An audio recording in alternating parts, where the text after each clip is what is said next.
on my mind. As per usual, are we live? I'm about to find out in a second. Yes, we are. Dear Spellweaver community, welcome back to Spellweaver Masters. Why welcome back? It's the first time for Masters 38. However, welcome back to another Spellweaver Masters stream from yours truly, streaming alongside Spellweaver Official. Obviously, by the way, so if you a little bit more bang for your buck in terms of Spellweaver content on Twitch, as it is supposed to be. Beautiful day outside, by the way, but I gotta say, I'm not in the best mood today, and maybe we'll get to that when we have, like, I don't know, some really boring games. Which, by the way, is, I'm way more inclined now today to actually have some spicy decks, to have some cool... fuck the whole Mono Dominion, fuck Mono C and all of that. I want to see some spice today, because, you know, as I said, today has been a good day, Ice Cube, but I'm a little bit salty for various reasons, and as I've stated, maybe I get to that during the stream. So, to let everyone know that this is happening, of course, let's make sure that we post that in Discord, and of course also in Le Game. Of course me, and my split personality, which is Hate Midget. I don't think he's around here today, though. Nevertheless, though, so yeah, I am streaming without a delay, so there is also that. Masters stream. Let's go for some value. There we go. And then, of course, we also hit, so everyone can see that also in over at Spellweaver Official. I'm gonna post, that was the wrong thing. Announce stream. Yup. And here we go. We are on a roll. So, by the way, if you haven't done that yet, make sure to go in Discord for, I think there's a certain channel for that. It's under discussion. Yeah. Master Sweepstakes, which basically you can just predict 3 people who are gonna win Masters, and you get a bunch of good stuff. Let me actually check. I totally forgot, bro, who my picks were. I was before all of these noobs. There we go. So I had Ginger Raven, which obviously from Ginger Raven got an okay. Ginger Raven, Lucy V, and Lyreese. Usually my go-to picks are Lyreese and I Don't Know Man, but I Don't Know Man, we couldn't vote, or I think you were unable to vote for him, even though he is in Masters. Maybe he got a ticket or something. Could be a thing. Maybe someone dropped, and we have quite the entourage of people here. That's gonna be a great Masters, I feel. We have some high... Let me get that real quick. We got some high fucking value players right here. Whoops. We got Do Bridges, Lucy V, Ganderheart, Lyreese, Andriola, I Don't Know Man, Cruel Tech is back. Pretty cool. Double Joe, Ginger Raven, Wildblade Sylvie, Stall Y'all is in here. Hopefully he's not intoxicated. Darkuji 101. Didn't we beat him? I think I beat him with snacks once. Juanma or Juan Maratek, Delmar, and Baka 99. So yeah, we have a good entourage of people here. So it's actually pretty hard. I think not everyone that is here was actually listed for Master Sweepstakes, which is kind of weird. So maybe some people didn't show up and then got the ticket instead. Could be a thing, not sure. I know that Ginger Raven was ranked 14, and like the ticket got passed on to him. Like 3 people didn't want the ticket that were basically eligible before him, so he was, I think, ranked 14, he told me, in the last stream. If you haven't watched that, check that out. And, yeah, so he is also here, which is pretty nice, and since I'm kind of I'm kind of forced to vote for him for sweepstakes, I had to put him in there. So, yeah, he also told him to not play anything that is in the meta, because it's fucking boring, and I'm kind of salty today. So, I want to see some spice today, some spice baby. And hopefully we get that. And there was some chat going on before, but for some reason, apparently everyone deleted their stuff or something. But yeah, we have 2 more minutes left. Oh yeah, I have to make sure that I have chat right here. You're playing some meta stuff. Raven, I told you to knock that shit off. Yeah, man. some not meta stuff. It's probably gonna get banned. Have you ever thought about that? Think of the children. That's what I'm always telling you. For crying out loud. Who wants to see meta stuff? Meta stuff is boring as hell. But yeah, obviously it also all depends on who is facing who and who is gonna be covered by Mr. Fuzzy Fuzz and Mr. Jotto. Of course, I'm, by the way, also in Discord in contact with Jotto to make sure. He also wrote me already, so to make sure that we don't have any overlapping games, which is inevitable sometimes, because, you know, when it's the last game, I mean, obviously. Which probably, but we're not gonna spectate any game that involves Stall, y'all, because it's pretty... I'm pretty sure that we are gonna cover one of his matches, because he's probably the last one to finish in every round. Spoiler alert. Unless, of course, he plays three rush decks, which is, however, not really his style, number one. And number two, yeah, he always plays his Chimera deck, and that obviously is not a rush deck, but that's kind of hit. Like, for me, it's Vampires, now probably one turn heal, or milling, or board presence, and for him, the meme is obviously Chimera, so he has to adapt to that. But I'm pretty sure he's okay with that. With that fact. I can check with tournament hosts. Interesting. And some new faces in the chat. No, I've seen you before. Garuk89, welcome. Welcome, my friend. Okay, first round in less than 2 minutes, and we're gonna see who is gonna face who. We have 15 players, so sadly, one is gonna get a bye. So that kind of sucks. Unless, obviously, one drops, and it's bound to happen. If, like, some people, like, I don't know, man, if they don't win the first round, sometimes he drops right away. Cruel Tech, I hope he won't. And he broke the curse, which is pretty nice, so let's hope he can do the magic again. Of course, yeah, good luck, have fun to everyone. Spread out evenly. Even though I'm kind of biased towards, I don't know, man. I don't know why, but that's a fact. But it's pretty much everyone that you see right here. We know basically every one of these, and everyone... Ah, well, Double Joe is kind of a new face, but don't get fooled by the level of Spellweaver players, because they are all a force to be reckoned with, and literally everyone has a chance to win here. Just need a little bit of top deck luck, and of course, the knowledge.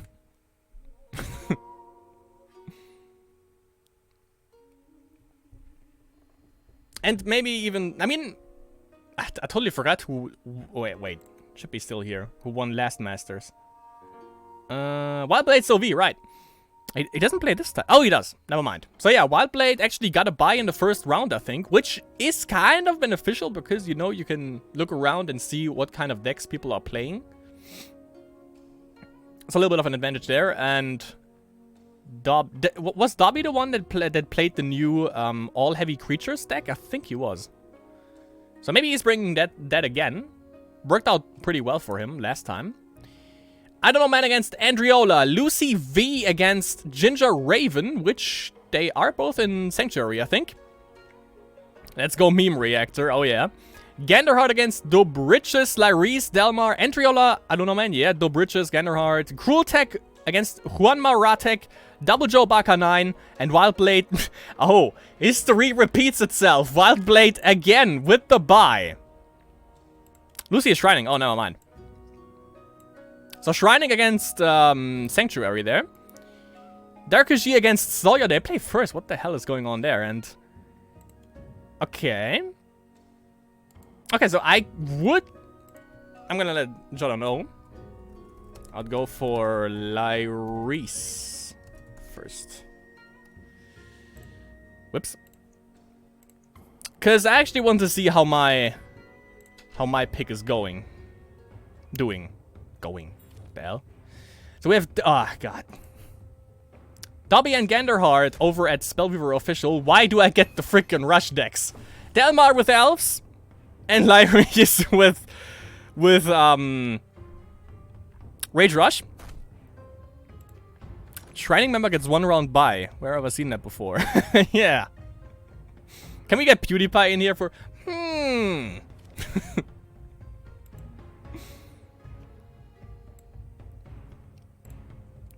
Alright. I'm set up. So, yeah. Great. Rage Rush. We have basic Darius, which could be artifacts, could be 1-turn heal. Even though it's not Geronimo, so... since he is known, you know, for playing 1-turn heal under basic Darius. And good old Armin got banned for Delmar. His second rush deck probably also. The Wisdom Rage Birkening has been banned. And he is on with Elves and whatever hides under Enoch. Enoch is actually back in this versatility role, which I kind of like. Because, you know, before it was... how's he called? YTX CDX Comsiant. He was in the versatility role, obviously, for a long time, but ever since the nerf, and ever since shamans don't really work anymore with, that don't work anymore in general, I would say.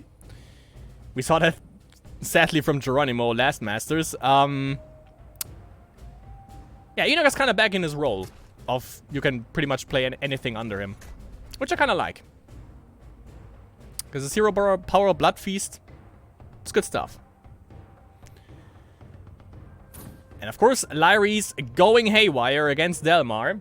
The one aspect beatdown from both players. Let's see who beats faster. Where's my thing? Because you know it's not, there it is.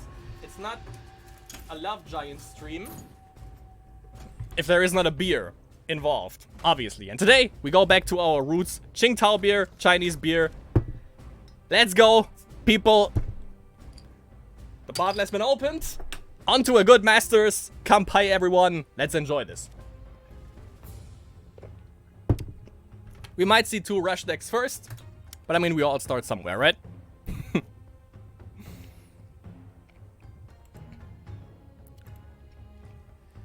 So we have good old Jogun. Okay, so it's not all elves. Hopefully, at least. At least we have a little bit of a Jogun in there. For good old Denmar. And of course, we have to make sure that we don't... Yeah, well, we spectate him, so... We have to make sure that we don't get any... distribution spells. That we are not on the receiving end. Because, you know, Cosmic Rays are a thing.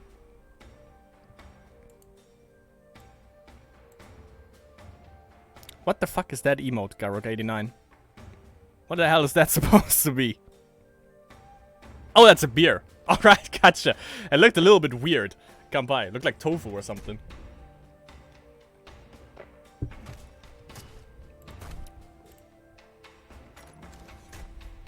Oh, we have Fia. Oh my god, and Flame Rune Warrior. With the target emblem right onto the Jogun, which obviously doesn't do anything. At the moment. Okay, we have Summoner Druid, both going to the forefront. Yeah, that Fia is gonna be a little bit of a problem, and he has board presence, which is a problem for elves. They have the speed advantage mostly, but of course, with that board, if you don't have board clear, which is not a thing. Now, well, Holy Radiance, but I kind of doubt that for an elf order deck that you, or for an elf Jogun deck that you actually run Holy Radiance. Probably not. I have a good old Elvish champion dealing with Fia. 1 damage probably to the face makes the most sense. Or against this guy. To prevent him from growing. If that even works, I'm not sure. Goes for the face damage. He can block 2 damage incoming. From 2 creatures. Probably gonna run the 2 goblins into that. Rocky Berserker. Seems Flare. Circle of Fire. 2/4. Is that lethal? 2/4. 1, 2, 3. 1, 2. It is exactly lethal. 0 mana. And that's the win for Lyris. 1-0 for the Rush deck. Great showcase, Lyris. Great showcase. What level does it now? Yeah, but there's still, how's it called? The snack? that you can play for, which is the only one that requires you to go up 2. And of course, Word of Fire, which is probably no one plays anymore besides me. Even though it's still, you know, a force to be reckoned with. Second game, Lyrese Delmar. We have Delmar playing his Enoch and Lyrese playing his good old Darius. Levels down 2 damage, that's true. W is being covered by Spellweaver official, by the way. So you can have 2 tabs open.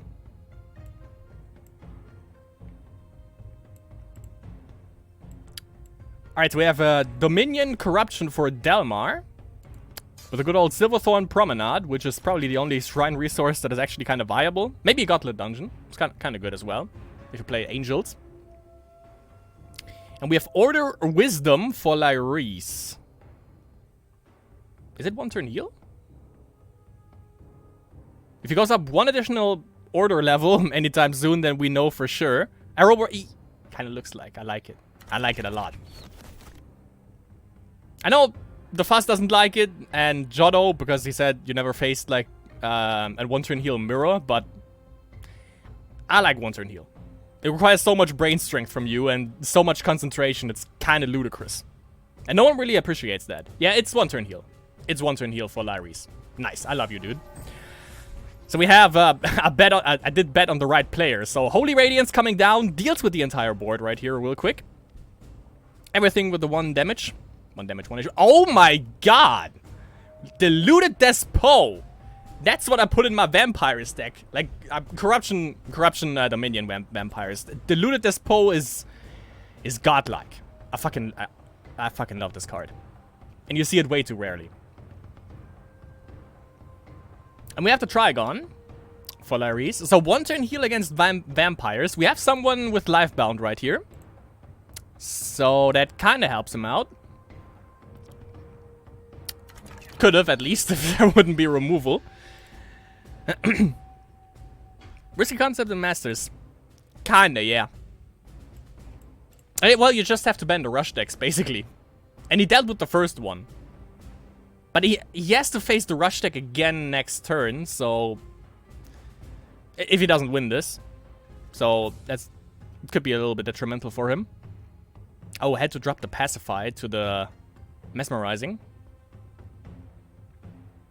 So it's basically just like a mono C with like Dominion. Could work. Seems fair. Flesh Sculpture getting removed. Power Discharge deals with the next creature. Board clear for days. Or not board clear, but removal for days. Sacrifices the Silverthorn. Could drop down Holy Radiance. Could get back Holy Radiance. We'll deal with the entire board now. Or Exorcism, that also works. And Eleanor can potentially deal with the Slave Gladiator if he decides to attack with him, which is not really likely, however. And it gets removed anyways. Kind of a waste, though, for, however, to... I mean, not a waste, because he basically cleared the board, but obviously, Eleanor... Ideally, you want to use Eleanor to get back Word of Graces, but... I mean, he's kind of looking good. Usually, you go down, like, below 10 HP, usually, with 1 turn heal, and he resigned. Well, then... Alright, then. Removal city. Population not... Oh my... The bridges dropped? Well, then. Well, then. Good. Ginger Raven, Lucy V. What the hell was that? Can someone explain that to me? I don't know what that was. That was kind of weird. Krultek is playing Berg Smash. Alright. Oh, we can get to that too. We have Enoch, Corruption, Nature with good old plants. And we... Cold-Hearted Paladin for Ginger Raven. Ooh, he wasn't kidding. He plays some meta stuff with this bullshit right here, but... Gonna let him know real quick. Switching to Ginger and Lucy. Cold-hearted Paladin, though. Okay. I stand corrected, good old Ginger Raven. You're playing some memes. I like it. Word of Pain. Clears the board. Sweet. Sweet. And that... Yeah, he's in a pretty good position, actually, I gotta say. You know, we have this good old clap. This good old crab right here, which is gonna be dead in a second. Paladin deals with the Elvish Champion. And he's transforming. What are we gonna see? Hermillion, maybe? Basic Darius? Hermillion. Going in for beats. 3-speed Cold-Hearted Paladin. I love this card. And maybe Ginger Raven is gonna make this work. Went for all corruption. So he has some shrine resource, I think. Maybe a Gauntlet Dungeon? Let me see. Yep, Gauntlet Dungeon. I was about to say, like, how was he even able to play it if he doesn't play that one Armen? Lot of corruption. But of course, Gauntlet Dungeon. So we have a 5/5 3-speed Paladin. Whenever he destroys a creature, 1 life for each of your levels and aspects of good. The enemy hero loses that much life, and +1/+1 for each of your levels and aspects of evil. So yeah, +1/+1 for each corruption level, so he can be a 6/6. Of course, he doesn't get life back because he doesn't have... well, now he gets 1 HP back if he attacks a creature, and he can get rid of that. Yep, Death Trap. Maybe he actually should have gone for basic Darius, because he doesn't seem to have that much... Yeah, he seems to have a little bit of a problem with card draw. And the next Cold-Hearted Paladin. Ginger Raven is for sure cold-hearted against Lucy V right here. And that's why you play some cards that are out of the meta, because people are like, what the hell am I supposed to do against this?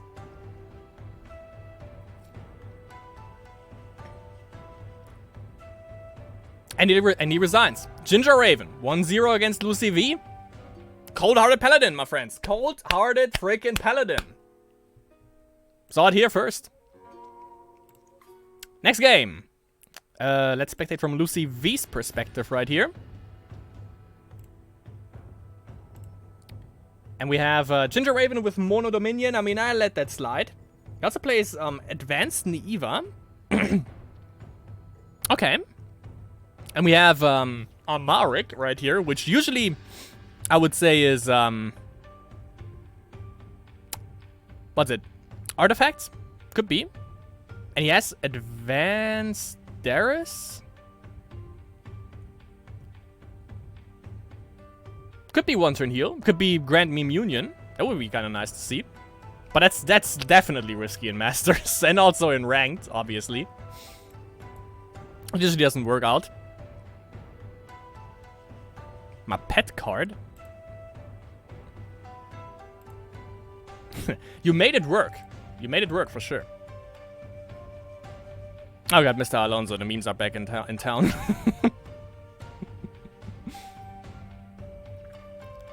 Okay, Lucy B trying it again with his corruption nature things. With his crabs, most likely. Not sure how well it works against Mono Dominion, however, but of course we're gonna see in a second. I'm pretty sure that Scarabs can deal with... Yeah, that Scarabs can actually deal with play crabs.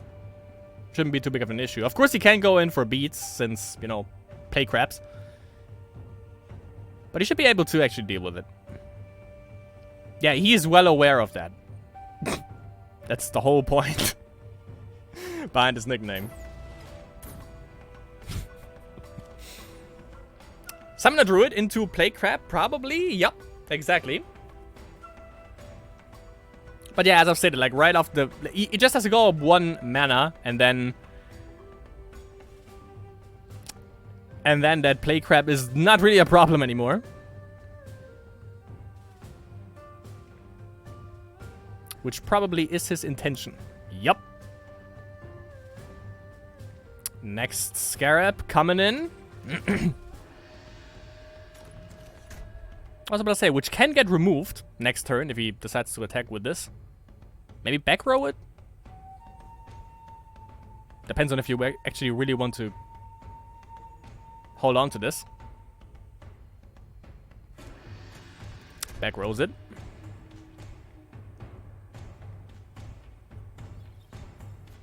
So that's the first crab dealt with. Now 2 more. Really obnoxious though. But he's basically also in cleanse territory already. Good old Ginger Raven. But I'm pretty sure there are a couple more scarabs incoming. Pretty sure about that. Has everyone ever thought about like making a Dominion corruption deck with scarabs and spiders? That would be kind of funny. Probably would work. I mean, you have the mana, obviously.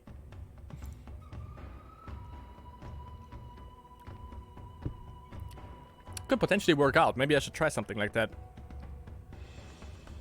But I know, whenever I build a deck, it usually involves pain, suffering, and just a huge amount of loss of ELO. That's usually how it works. Elvish Champion coming in.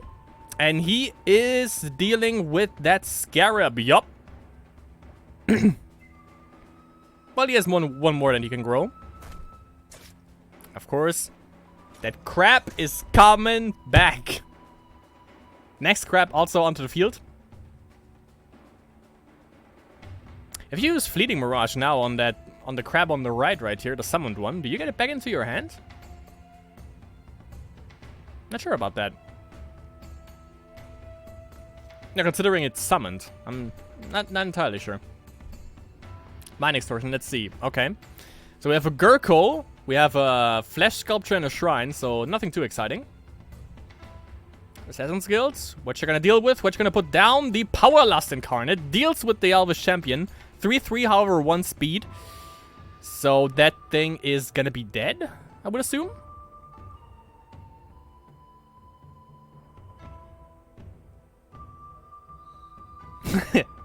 I know, right? I mean, they are both primary cards, so yeah. Spiders and Scarabs. Especially considering that no one plays Boulders anymore.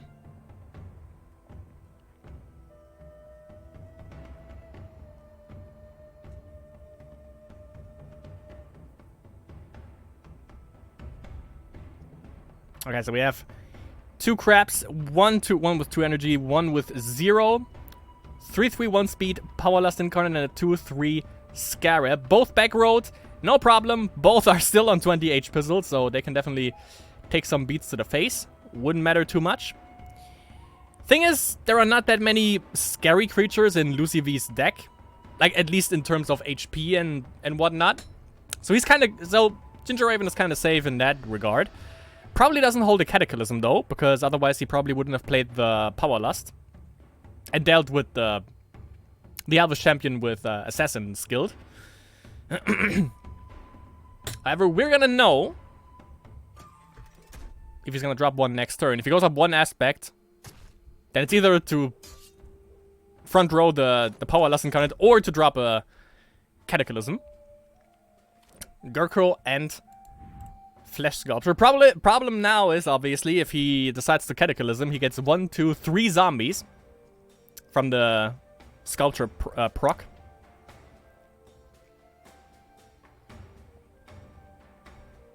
So let's see. I mean, even if you go up to one additional Dominion aspect for like 1 more speed for Power Lust, he's still 2 speed, and that still kills him if he front rows it as a 3/3. Decides to cleanse the Sculpture, so he doesn't go for Cataclysm yet. Maybe he doesn't have it. Maybe it's not safe. Possibly. And still stays on 1 aspect.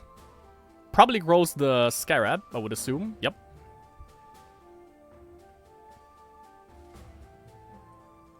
If he front rows it... Okay. He can't sacrifice the Summoner Druid because he's not gonna do anything anymore anyways. Not playing Cleanse at instant speed. Why even? Uh-oh, tidal wave, and that clears the power lusts. I would say this first, then the zero energy crab.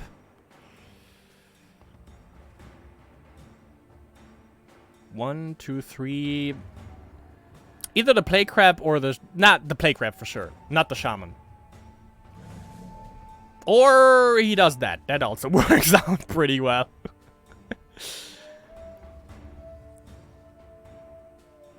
He's still gonna lose... Well, he's only gonna lose the summoner druid. He's not even gonna lose the zero energy crab.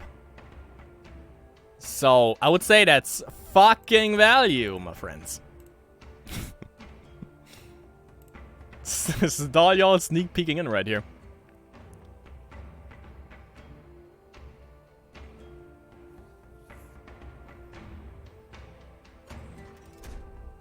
And allegedly, Nature Corruption does pretty well against, at least so far, does pretty well against Monodominion.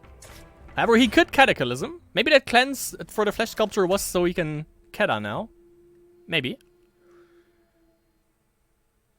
He has 2 Might Emblems on the Scarab, so it's not that big of a loss.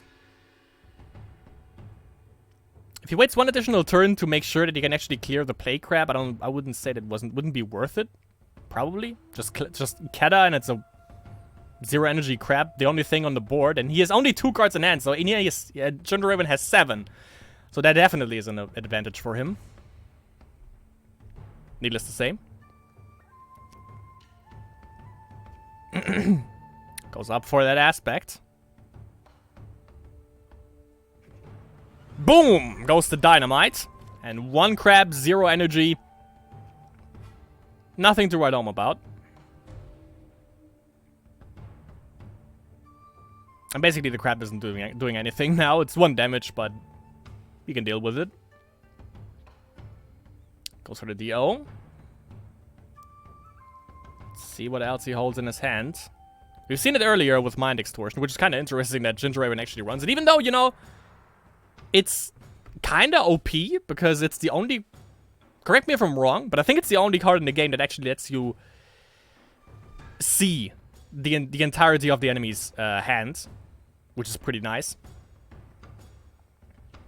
Symbol, alright. So he wants that Shooting Sprout.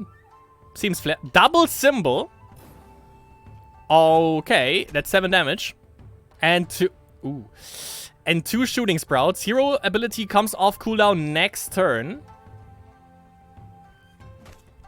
And if he sacks the crab, that's 2 buffed up Shooting Sprouts. Ugh.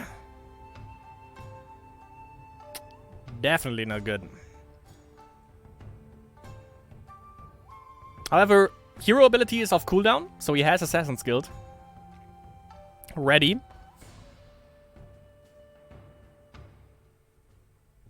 However, if he has 1 more symbol and puts it on either one of the Shooting Sprouts, then Cataclysm, alright. They are unstoppable, I was about to say, and then, yeah. All sorts of bad things. Passes turn. Apparently didn't have any cards that he can play. However, Ginger Raven at 5 HP, he is out of Fireball range because he doesn't run... because Lucy V doesn't run Rage, obviously, so good on Ginger Raven. Cloning that. 11 mana, what the hell, actually. 11 mana, 3... Oh, well, never mind, 2 aspects. Goes for the Tortured Orc and Shadow Step Assassin. So yeah, he got back. Passes turn again, Lucy V. Not sure if he actually runs Tornado Outbreak or something. Could be. Could be.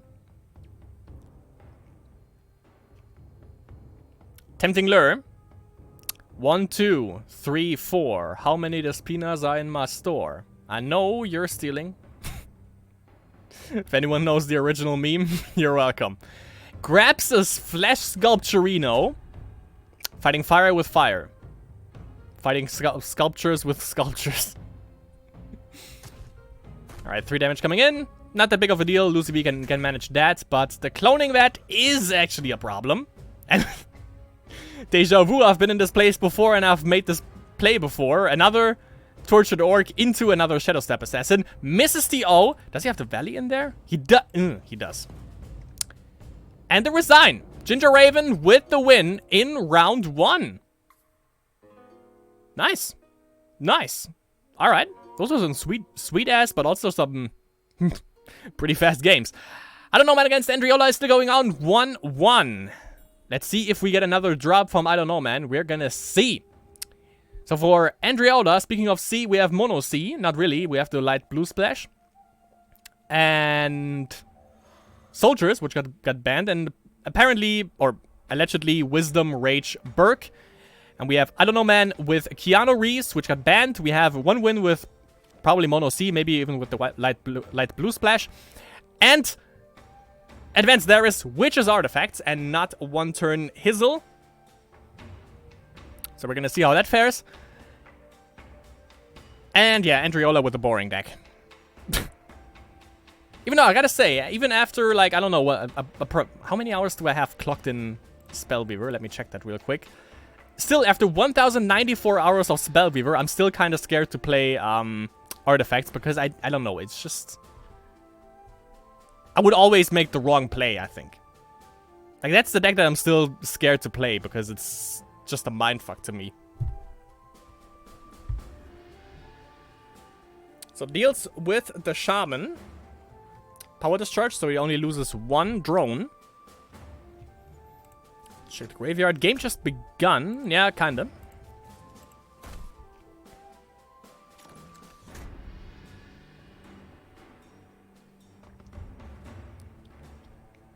So yeah, Mono C against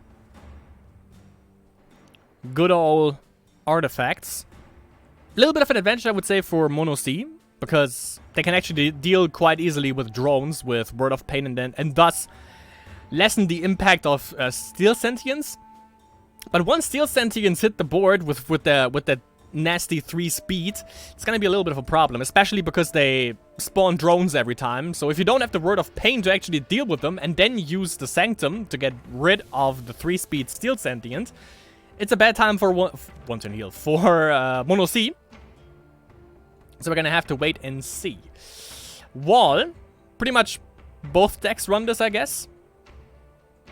Not really necessary, at least for Mono C, but I mean, yeah, sure. Basically, Wall can be an auto-include in every deck. Unless it's a rush deck. Looking at you, Rags. With his AI Rage Rush list with Gigantodons and freaking Walls and Rage Rush. Word of Pain really early on against that 1 drone. Or for that 1 drone. Okay. Okay, what? I just realized that there is a Curse of... I just realized that there are 2 Curse of Raishas and that he has a fucking Corruption level. Yeah, but Corruption artifacts. I'm intrigued. I'm intrigued. Artifacts is always fun to watch, but with even the little variation with Corruption, I mean, sure. Seems flair. That's pretty good. I don't know if I actually ever saw that. Corruption artifacts.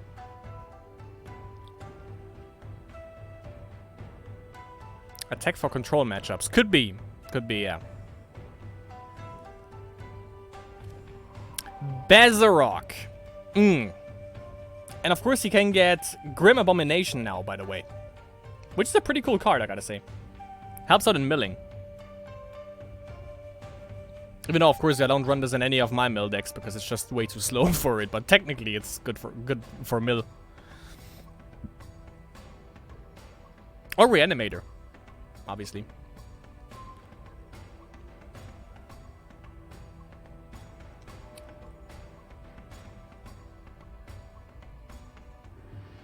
Okay, Cleanse. We're gonna use it on the Bezzy. So it doesn't get the proc, obviously. So then basically a wasted Reanimate, kinda. That is 2 cards for 1. Obviously, of course, the Wall is still in play, but he has ping damage, so not that big of an issue. I also wouldn't say, though, that... well...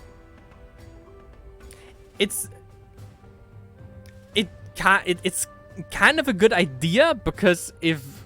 Like, Mono C has an advantage over artifacts with Word of Pain, simply by them having Word of Pain to deal with the drones, as I've stated early on. But now that there are actually also 2 Curses of Raishas on there, and you take 2 damage every time you want to use Word of Pain to get rid of a drone, it's actually kind of a problem, so I kind of like that. I kind of like that idea.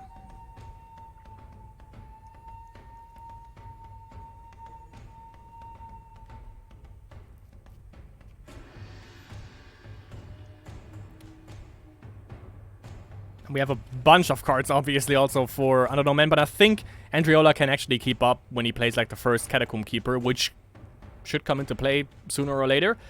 Drops the Bezzy, so he probably has Bezarok. Reanimate. Drops the Bezzy, so he probably has a Bezzy. Makes sense. Not in the slightest. But also Mesmerizing Spirits tagged in for artifacts. Next aspect is gonna be Wisdom. Pretty sure about that, however. And there's probably not like a Bezarok in his deck, I would assume, for I don't know, man. Let's see, does he have a drone? No, he has a drone actually in the graveyard, so he can use that. Word of Pain! Board clear. But there we go, takes 2 damage to the face. And other than... well, not board clear, has only 2 aspects, never mind. But, yeah, other than Sexibus, he doesn't really have a means to gain life back of... well, but yeah, he does. He can reanimate, and he can go for an Enoch. Oh, and the Blood Witch. Blood Witch Harpy. Yeah, that's bad. That's all bad, Jordan. Not really hard to remove, actually. Double Power Discharge, even though it kind of sucks to use double Power Discharge on that. Harpy kills wall. That's true, yeah.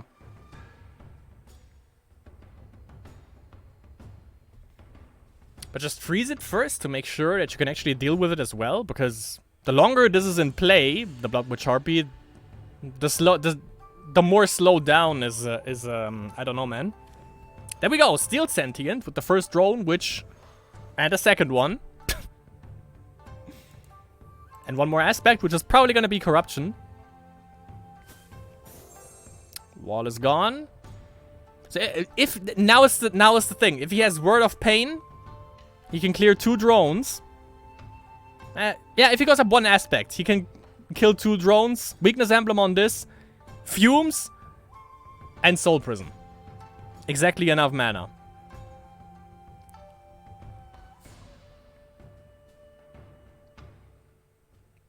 Level 1. Shouldn't have level 1s outside of drones and walls. True that, yeah. Oh, what is the Airship Explorer? Is that 2 aspects? Not entirely sure. There we go. Word of Pain. Double damage, obviously, thanks to Curse of Raisha. Is it really the play with Fumes? It's the play with Fumes. What did I tell you? I should play in Masters, maybe. Said no one ever. Word of Pain into Fumes into Soul Prison. Welcome to Mono C.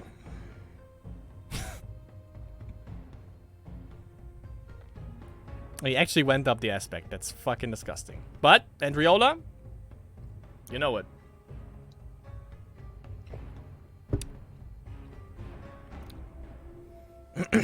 And that's 2 Steel Sentients gone. 10 damage already, true, yeah. But I mean, he can get a, what was it, 6 HP? Yeah, 6 HP back by just transforming, and then of course he probably also has Sexabai in there. Oh yeah, let me flash that for that. Those curses from I don't know, man. Fucking value. Oh, there we go. We have to transcend that over, by the way, to Spellweaver official to know that that the meme lord has risen. Okay, gets the drone for a Steel Sentient. Or sacrifices the drone, rather, for a Steel Sentient. Oh, is it a never-ending Steel Sentient? Maxim Versus had, like... did have a deck like that back in the day. Which fucking aggravated the shit out of me because he played it against me, and I think it was even rank. There's a okay, alright, there's a Parallel Evolution. I mean, kinda to be expected, to be honest. And that's also how you can deal with the Blood Witch Harpy. Kind of a good game so far, though. I like it. So he can transform Andriola. Maybe into basic Darius just for card draw. Maybe... I mean, if he goes up one aspect, then he's out of danger with the Steel Sentience, but he can still go... No, not really. I think Advanced Zash might be the best idea, just for the board clear potential.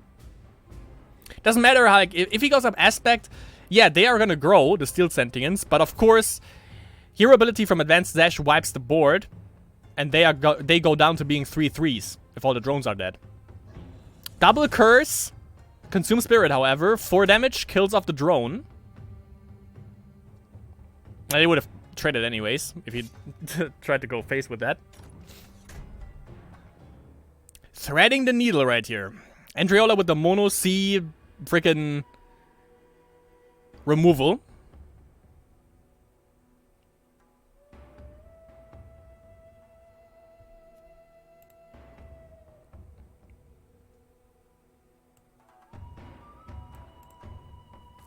Is that a meme that I'm not aware of? Hilarek? New content for this Fumes? What? I don't get it.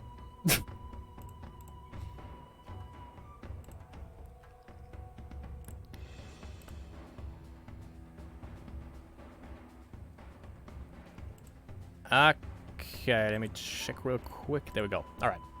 So Catacomb Keeper 3/3. Got the 3 card draw. Only, however, 3 cards in hand. Yeah, he does have the card draw with Catacomb Keeper, but ultimately he only draws 2. Since he has to discard 1 for the wisdom aspect that he obviously has. Is it drone second time? Apparently not. I think though he has another drone in there, doesn't he? Oh, he doesn't. Now he does.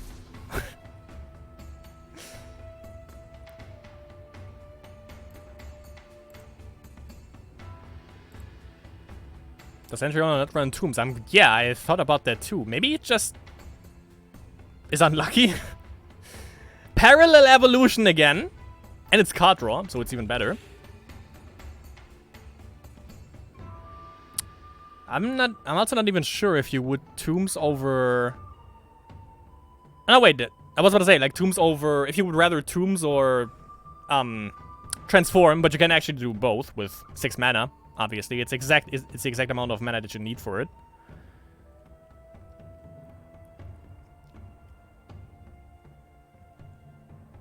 I mean, he's holding out good. Andriola is really good with the removal, but of course he took a severe beating thanks to the double curse of Raisha. And I'm pretty sure he has more than 2 in the deck. Maybe he was just not lucky to draw him yet. But we can see how heavily actually Mono C relies on spells to keep the board down to as much as they need to.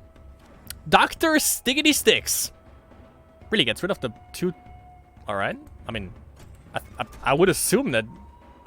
Oh, well, yeah. Okay, makes sense, because killing one of the renovation facilities doesn't make sense, actually, now that I think about it. But he's down to 6 HP. He's probably gonna transform. Took a little bit of a beating, and there is the Tombs. You spoke and you shall receive. Mr. Common Pepe meme.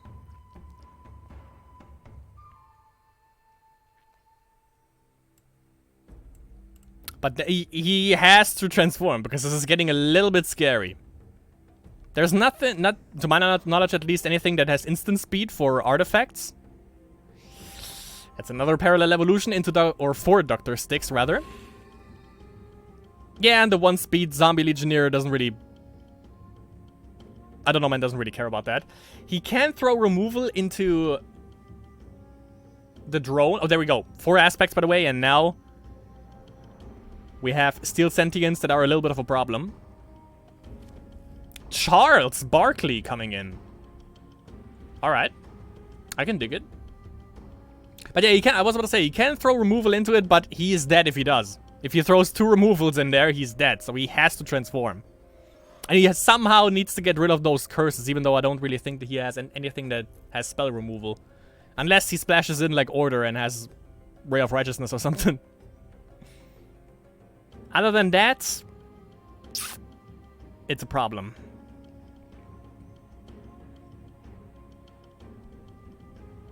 Pretty good tech, though, from I don't know, man, I gotta say.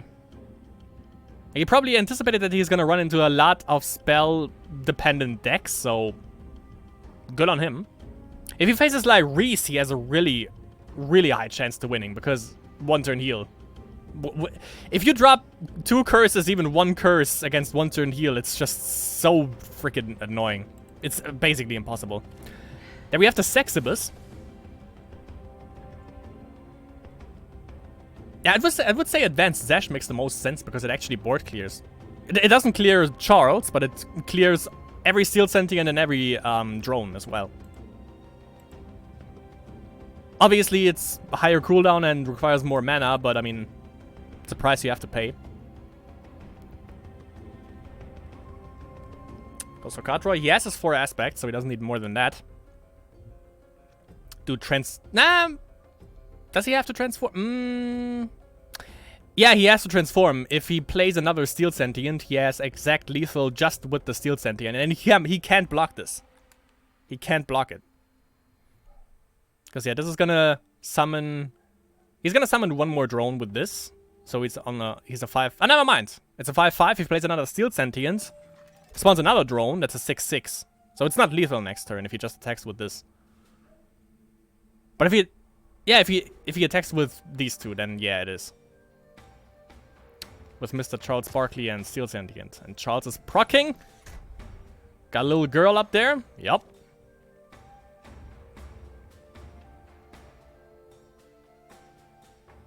Could also use Devourer.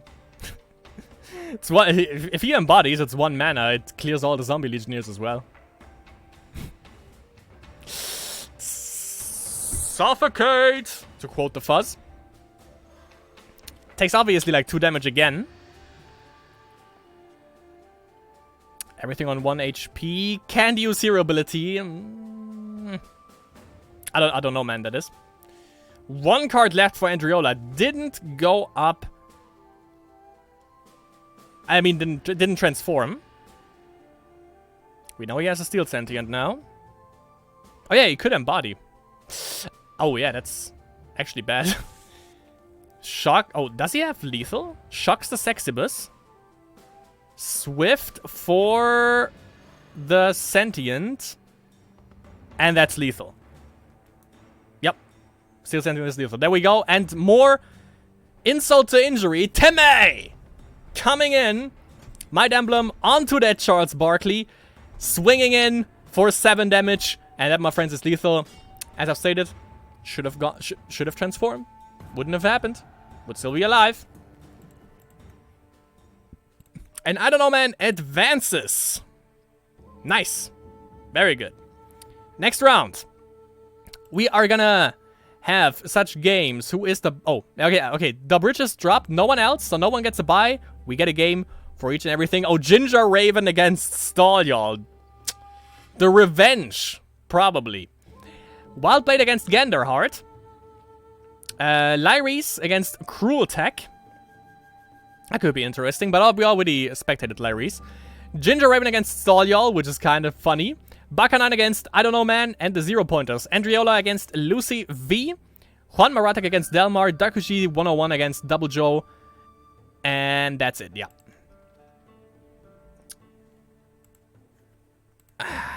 Yeah, I don't want to watch Lyris again because we already did that. If Lyris and I Don't Know Man are in the finals, that could be interesting. However, because, you know, 1 turn heal and the 1 turn heal against the artifacts, that's an instant win technically for I Don't Know Man if he happens to draw them, the curses. So I would be inclined either Wildblade against Ganderheart or Stall against Ginger Raven, one of those 2. I mean, we already spectated Ginger Raven, but he has some spice. At the very least.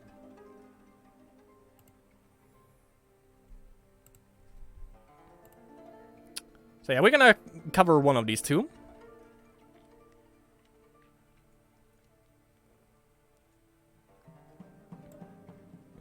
Cruel and Larry's, yeah. Depends though, like... I don't know what Cruel Tech actually plays. Does anyone know? We can make a little sneak peek in there. I think Who was it? I think it was Garuk, who said he's playing the Burk, the Wisdom Rage Burkening. Yeah, he's playing Burk Smash. So that's a new deck that he actually discovered. So maybe not Rage Rush anymore. Maybe he actually advanced in that regard.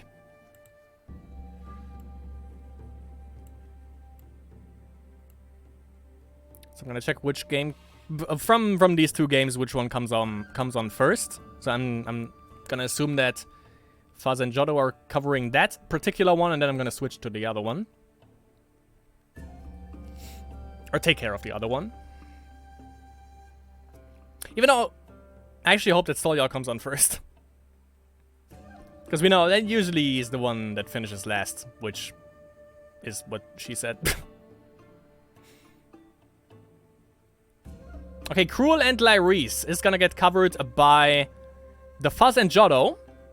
So Ginger Raven or Stolyard or Wild Bill against Genderheart. Whatever comes first, I am gonna go for. Let's hope it's Wild Blade, because I kind of anticipate Stolyard's game to be on when Wild Blade and Gander is already finished. Genderheart against... Whoops. Genderheart against Wild Blade it is. So let's check this out.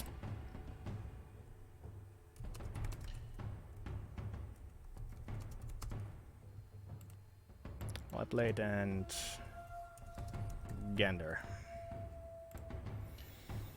So Genderheart with probably the Jogan Trend mid-range. Order Nature. We have Enoch. Rage Rush got banned.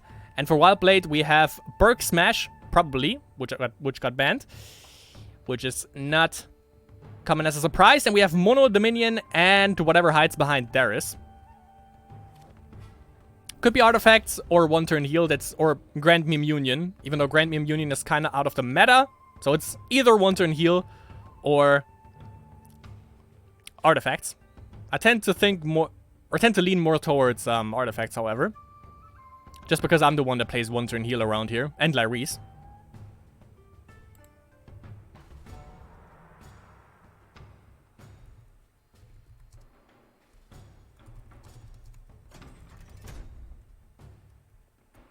Enjoy one turn heal, however. I did, for sure. Alright, Genderheart with the first little... how's it even called? Sentry? Yeah. Sentry of the Light. And Wild Blade going... possibly gonna go for the first crab next turn. So he takes a little bit of a beating. Fleeting Mirage. And Jogan is gonna come into play. Probably gonna grab a shrine because there's nothing else in the graveyard yet. Yup. And there's the first Scarab as well. And Shogun stepping in.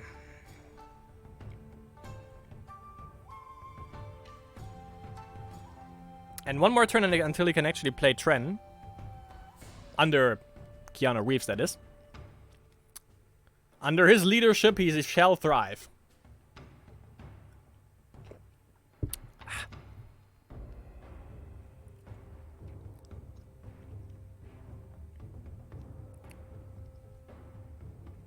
I don't know why Dobby actually dropped right away. That kind of sucks. Because we know he brings the spice usually as well. Okay, so Steelnor Innkeeper. Obviously can't use Stupefy yet, but that can come into play.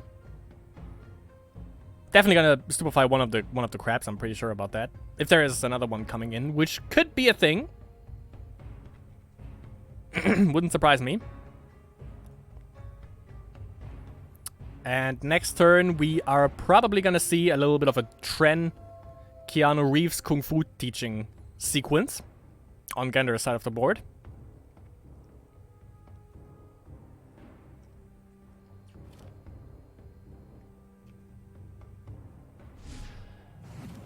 Oh, grabs Jogun with the helm. Grabbing him by force here. So what you're gonna Stupefy now? The Scarab? Probably. But he can kind of counter the whole weakness emblem stuff by just playing level 1 creatures, which there should be a little... Yeah, well, yeah. He can just play Scarabs and prevent Jogun from dying that way.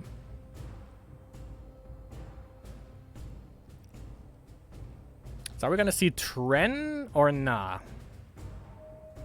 And also, what would you block with Tren? Like 2 mana blocks Assassinate, which he probably doesn't run. Primal Battle, okay.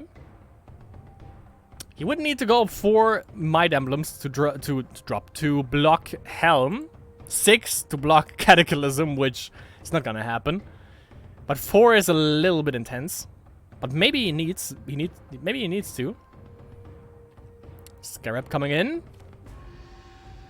Balances out the Might Emblem with Jogun. Yup. And deals with the Sentry oh, okay. Respect the symbol. He's not gonna get any Pegasi out of that, however.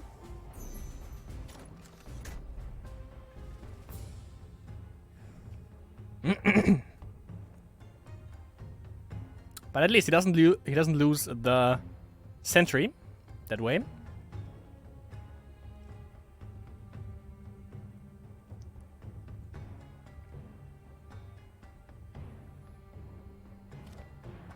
I was kind of expected, however, that many people now play Mono Dominion. It's kind of weird though that also in ranked when I played that no one really plays that Jogun trend thing anymore. Kind of weird because you know that was all over the place, especially last Masters, and now no one really plays it anymore. Storm Fairy gets rid of the Jogun on Wildblade side of the board, and he gets a severe beating at the moment. Genderheart is 10 HP in front of Wildblade. But of course, mana-wise, Wildblade is going rampant. With another Power Surge, we got a 3-4 Crab.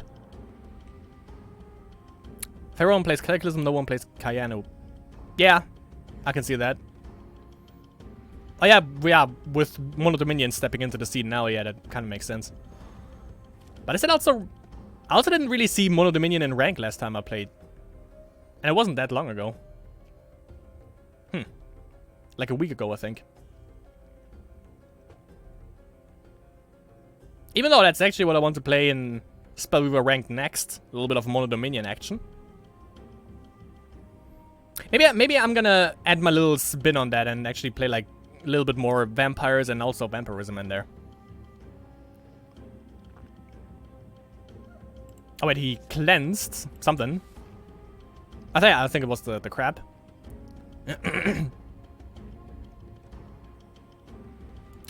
We have Steelnor on the board, but nothing that he can really stupefy yet.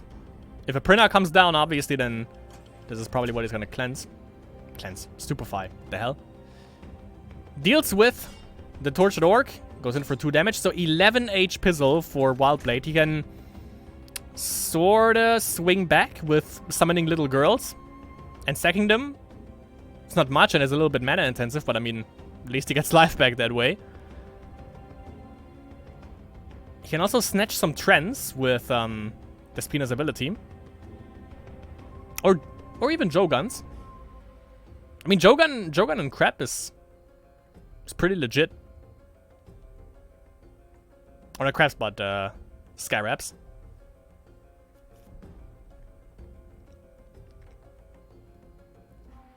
So hits the DO. Could Kata. Triple aspect. So that is definitely a Lord Kappa coming in soon. And we have... Alright. Alright. I likes it. Devourer. Devourer into Embody, into killing also the Sentry of the Light in the process, and the Steelnor. So only the Storm Fairy remaining, who can go in for 2 beats since he's exhausted anyways, the good old Devourer. Is he even Devourer of Worlds, right? Yeah. Alright, Cleanse. For instant speed. Kinda interesting. Does it redraw? Oh yeah, it does. Totally forgot about that.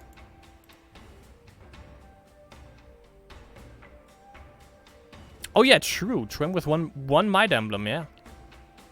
That sounds pretty good, actually.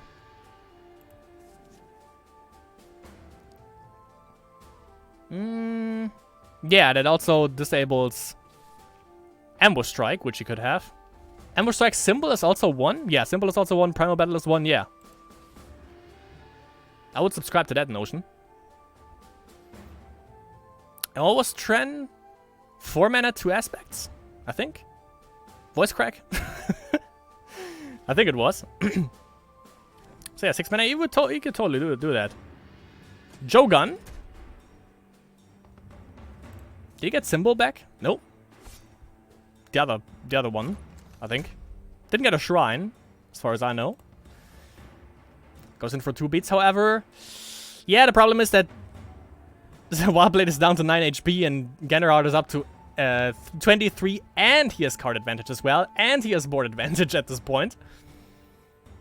However, Jogun I would probably back row because he is not gonna survive. Unless there's an Ambush Strike. Then he wouldn't kill the Devourer, but he would certainly live. Never mind, he has a Reincarnation Spirit. Alright, now Ambush Strike kills.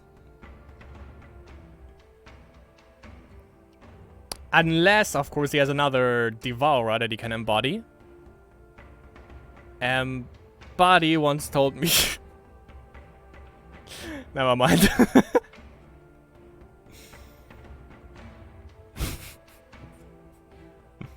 That was fucking dumb as hell. Alright, now that we got that covered, with the Scarab coming down, doesn't go for the Spina hero ability. Ooh, Devourer! That was actually pretty good. Grabs Jogun and Reincarnation Spirit. That's ludicrous! The Madman! That was legit. That was legit. Embodying the good old Scarab to get rid of 2 creatures on Genderheart's side of the board, but still 7 HP, but he kind of slowly, he's kind of slowly climbing back Wildblade with the whole Swifty Devourers. Managed to close the gap from 10 HP to a mere 5. Only 5 HP advantage for Genderheart at this point. So yeah, he slowly climbed his way back. And he can swing it for 11 damage next turn. Good old Wildblade. And dealing with a 5/5, 4/4 Devourer, respectively, is a little bit tricky. For... well, yeah. I mean, there's Ray of Righteousness. And Tornado Outbreaks, which I don't think are in this deck. I mean, there's a lot of liberty you can take on what kind of spells you put in, but I think Ray is a no-brainer considering the current meta, which is like lots of high hitters. So Ray of Righteousness is always good. Tornado Outbreak not necessarily, since it's kind of a weak pacify, or a weaker pacify.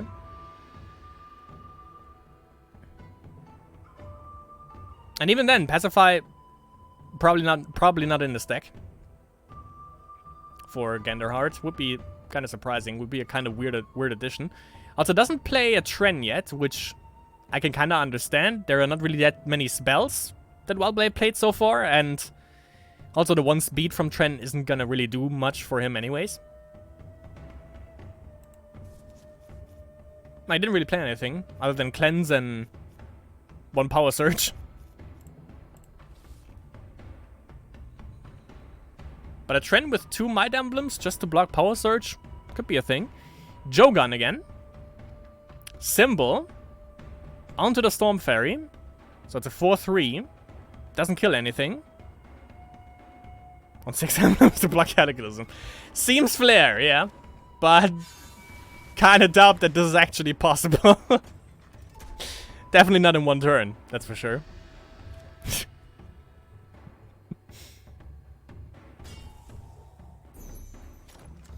Okay, so we gained like 4 HP, so it's 2 Pegasi. Primal, or a little bit more. Or a little bit more. Primal Battle. That deals with 1 Devourer and a bunch of Pegasi coming in. Not. Did I just... oh yeah, I miscalculated. Never mind. Would have been kind of funny, though.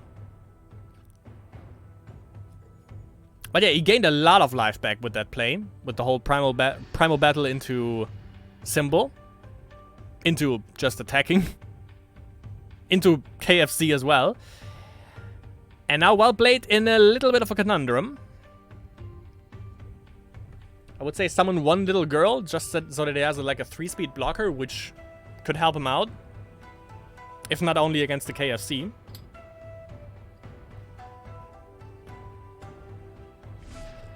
So Helm on the Storm Fairy, he's not having it with this card anymore.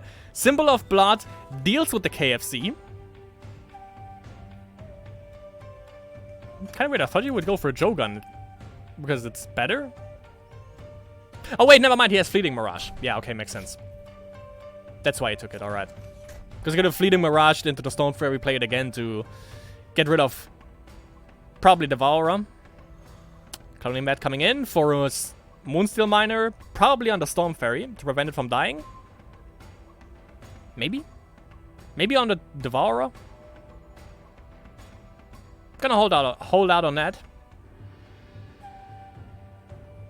And Genderheart on 20 HP. Wildblade on 5, but definitely in a better position. Also considering that he runs Mono Dominion means that he has Cataclysm if some shenanigans are about to go down. I don't really think that Genderheart can come back from this though.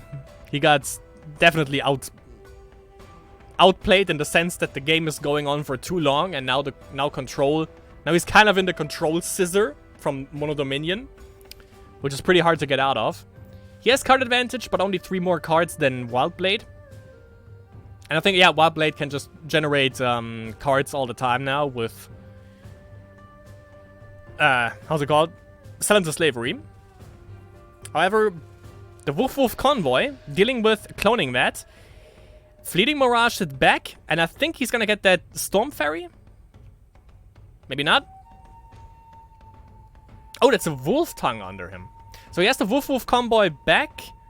He can get rid of Helm of the Minion next to get his toned down Storm Fairy back. But he can also Fleeting Mirage that in 3 turns to play it again. Spirit and Dragon? Is that an Alabaster Dragon deck? Really? That's fucking disgusting, mate. But I mean, that's if I can check it. Yeah, that's an Elf Shaman, that's not a Spirit. So he's gonna get either Tren, a Wolf Tongue, or a Wolf Convoy. And decides to go for a Wolf Tongue. Doesn't get the buffed up little doggo, but I mean, it's still a 2/2/3 speed, so sure.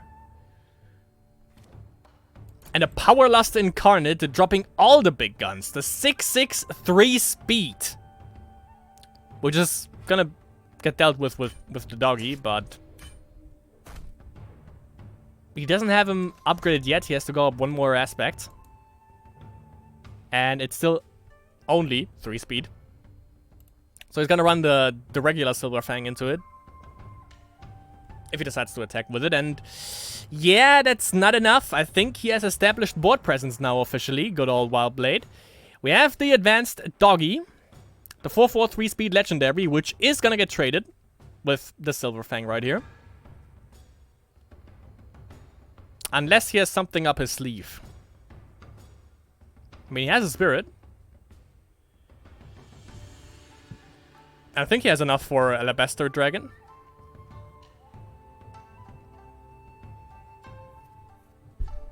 Symbol. Because you gotta have faith. Is he unblockable? He's not, right? No, he's not. So yeah, he's just... Oh, never mind, okay. Trades off the doggy. And then runs it into the Power Lust. Can he... Let me see. Pay up to 3. I don't think he did that. So he doesn't get the... Well, he does get the Pegasus, because if he back rolls... He doesn't. That 1/0 Storm Fairy, though. Okay, it's not lethal yet. No, it's not. It's 12 damage. Even if you would kind of... I don't know how, but if you would be able to swift play the Doggo from Theonor, that would be 14, so that's still not lethal. But he still backrolled this. He only has one card left.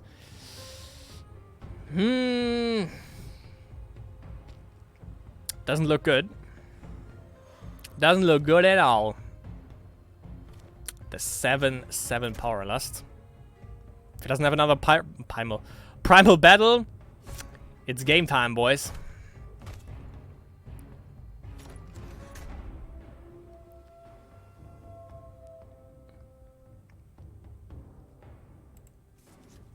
Hitsudio didn't even use his Valley yet. Same case, however, for Ganderheart, so both still play with their Valleys in the deck.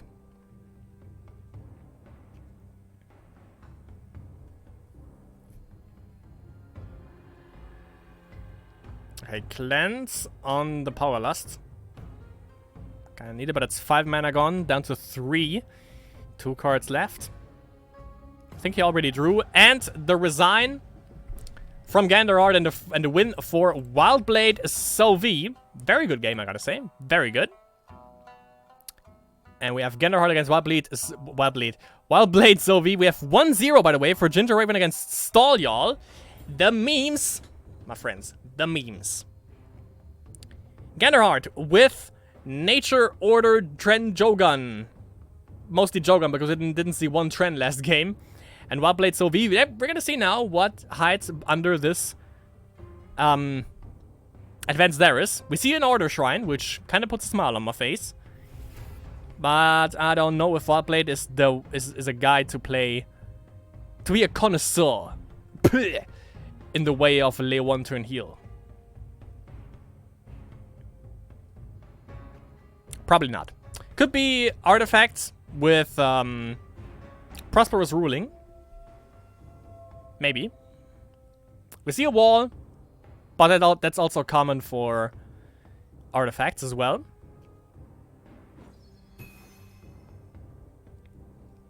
And there we have it. Tren under Keanu Reeves.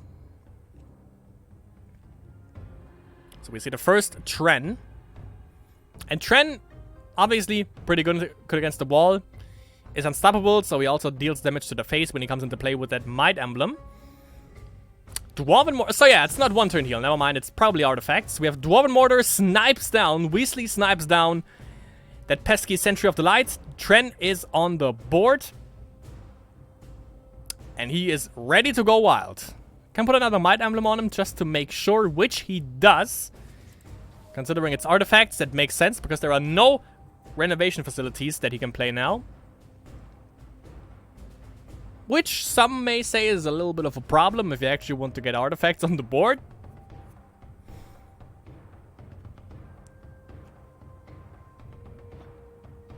Which usually is what you aim for with artifacts. Freezing that Tren right away with the Frost Elemental. So he ain't having none of that. If he goes up 1 more mana, he can put another Might Emblem on Tren, but I don't think that would actually be worth it at this point.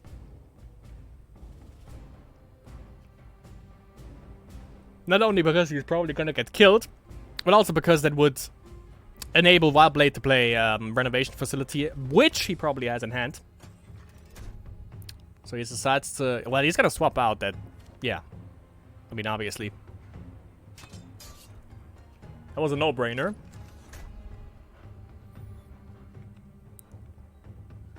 But I mean, yeah, a man can try.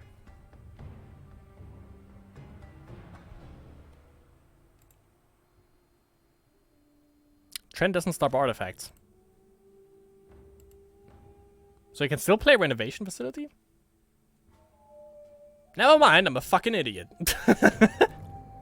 It just goes to show you how much I play artifacts / Tren. Well, he just shuffled it back so I can't so I can't even double check that. But I think lying is something that you won't do, Mr. Raven.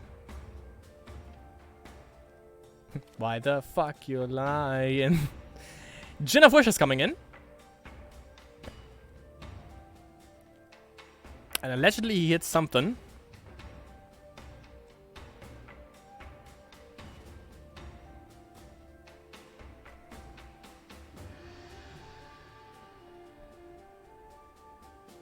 But I mean, then again, though, he's probably running the freeze package as well. So I think 2 Might Emblems on Tren is still the best decision that you can have against anything that runs Wisdom, just to make sure that you don't get power discharged to death. Primal battles the hell out of that wall, prevents it from actually being able to freeze anything. And that good old Innkeeper is doing some work as a 4/4, thanks to the KFC. Kentucky Fried Captain. Or Kentucky Field Captain in this case. Let's see if he goes up for one more aspect. Could be another Wisdom aspect, you don't necessarily need to. Unless you run Prosperous Ruling, you would probably... it would probably be a good idea to make sure that you have 2 Order aspects and 2 Wisdom. Let me check. Yeah, never mind. Renovation Facility is actually an artifact. So yeah, I was a dum-dum. But still, it blocks power discharge. That doesn't change anything. Doesn't change the truth.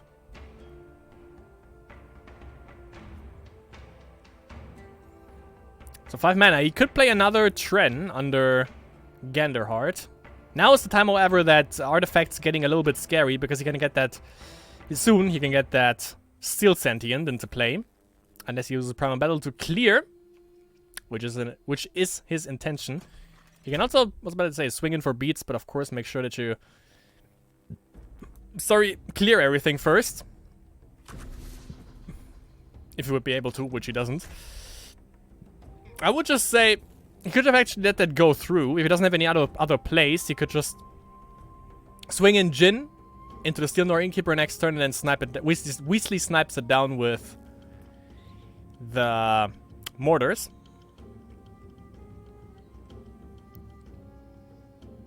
But of course, there's 4 mana left, so there's probably some place that Ganderheart can still provide us with. Us and his board.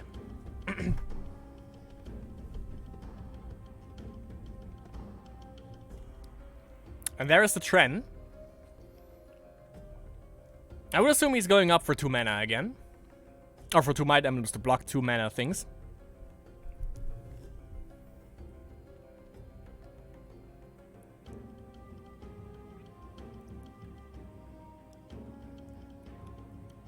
And he left 2 mana. Probably doesn't mean anything. Could be a Tornado Outbreak, could be Pacify, but... we didn't see that last game, and I kind of doubt that it is actually in this deck. Probably, even though Pacify is kind of out of the question, but maybe in his Enoch deck. There would be maybe a Tornado Outbreak, if there is even nature in there, which could be a thing. No, wait, it couldn't be, because he has Jogun and stuff in there. Electrostatic Armor, usually you see that on the wall, but of course also makes makes sense on the Jin. Considering he has 5 HP, which now basically he has like 7. Make sure to zap that Steel Nor Innkeeper deals with him. Another Steel Nor Innkeeper for...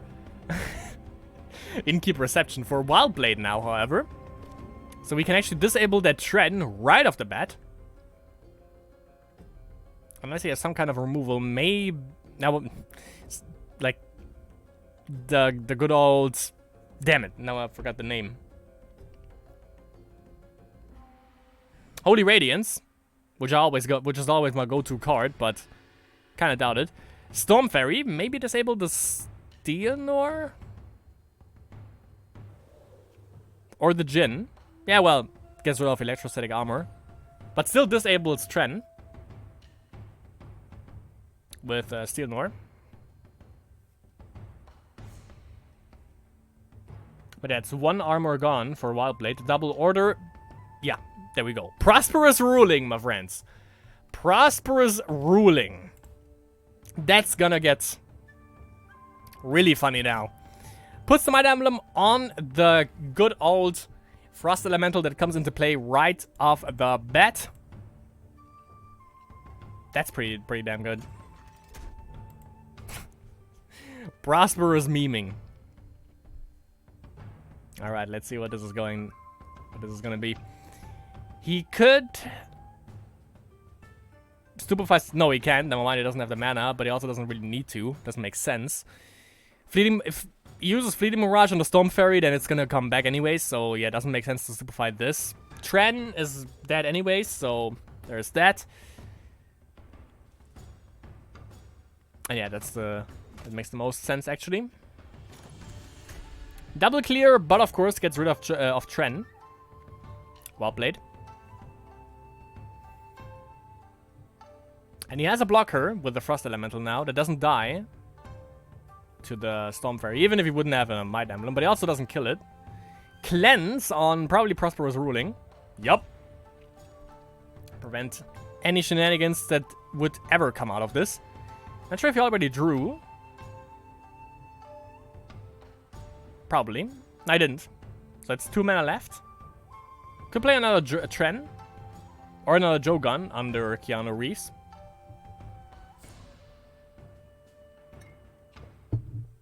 Goes for a Steel Nor Innkeeper.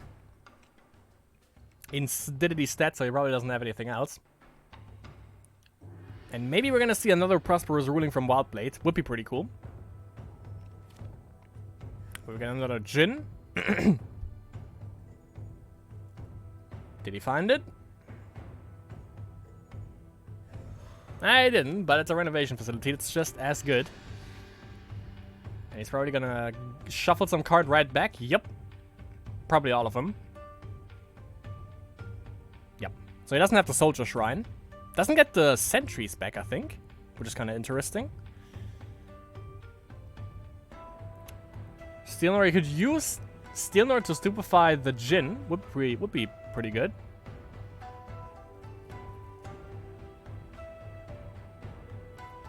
So that slows down his shenanigans and actually finding any spells or artifacts in his deck.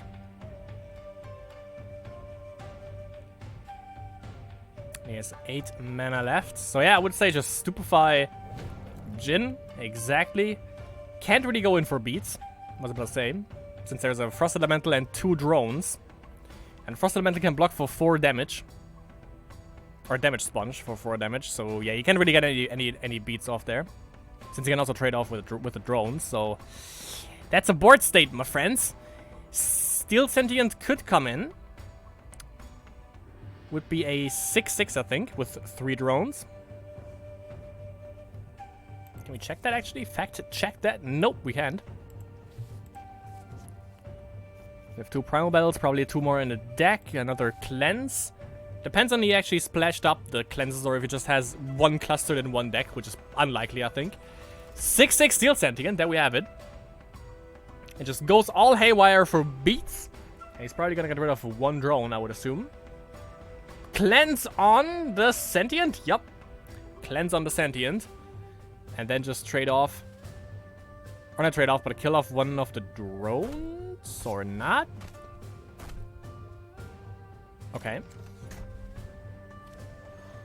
Next Steel Sentient, that's a 7/7 now. Not safe from Cleanse, however, that was the second one. Maybe, I kind of think he splashed them up. So there are probably only 2 cleanses in there. Which could be a little bit of a problem. Storm Fairy deals with 1 Sentient for now. But he's gonna come back stronger next turn. He still benefits off of him. Since there's one additional drone that he spawned.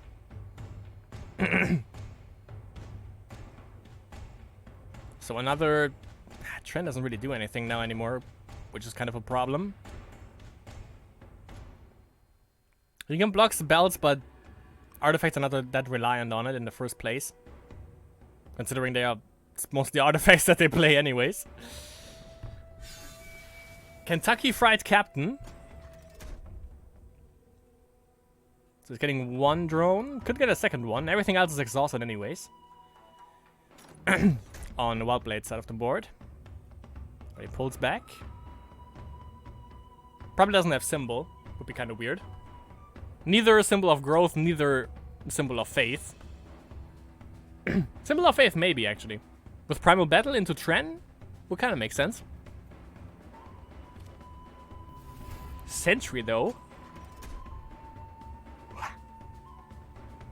It actually deals with the Frost Elemental first. Problem is that Steel Sentient is an 8/8 next turn. No, mind he isn't. That was a lie. Golem into Mortars. Alright. Weasley snipes down the KFC. And Reincarnation Spirit is coming under Keanu. Doesn't even get a chance to see the graveyard.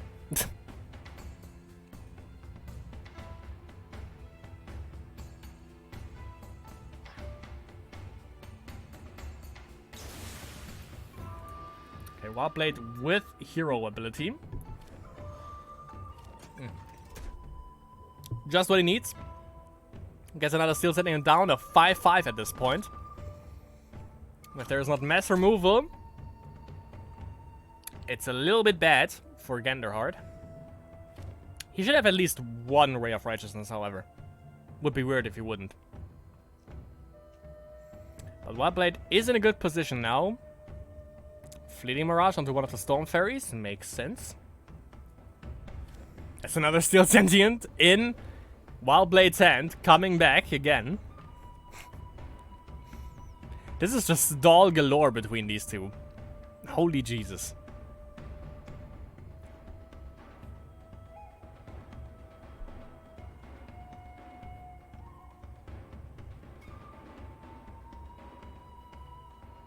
Goes for the card draw. I think both both players still have, yep, their Valley. Seems like it at least. Yup, they do. Renovation Facility into Steel Sentient. He has another one in hand. Let's not forget that. And he has 9 mana to spend. Now 4 cards. So card advantage for Sheezy for Wildblade. Board presence also looks a little bit more spicy than that of Genderhard. Power Discharge. Shocks it. Additional card draw obviously as well.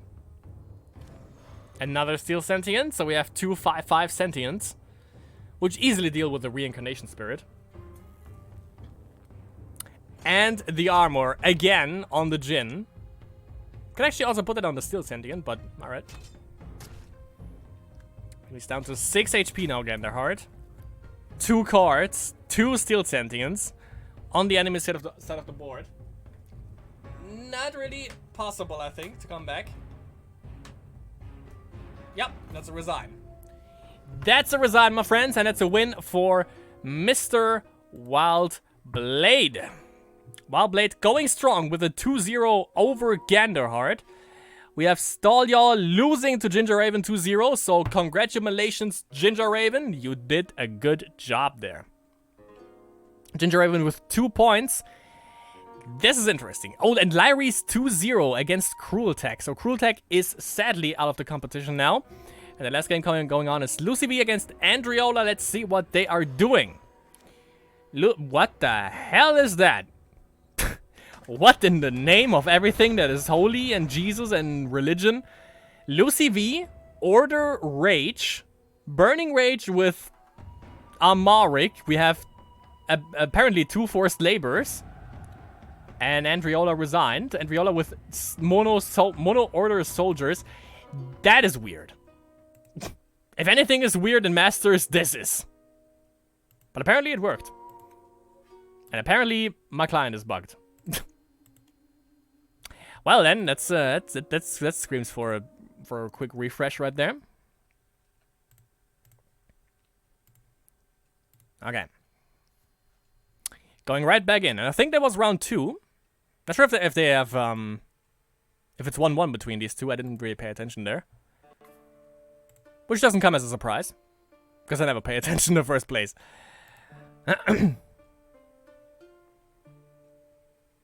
Come on. Come on, game. Is anyone else having this problem? Igloo, we have a problem. I think.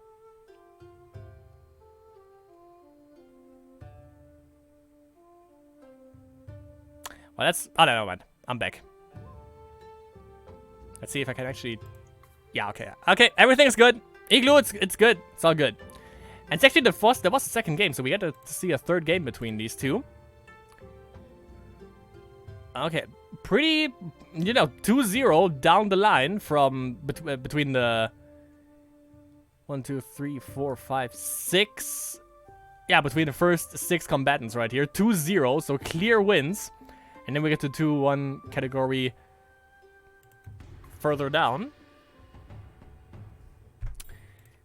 Ah, never mind. I was about to throw a temper tantrum, but I don't have to. Andriola with a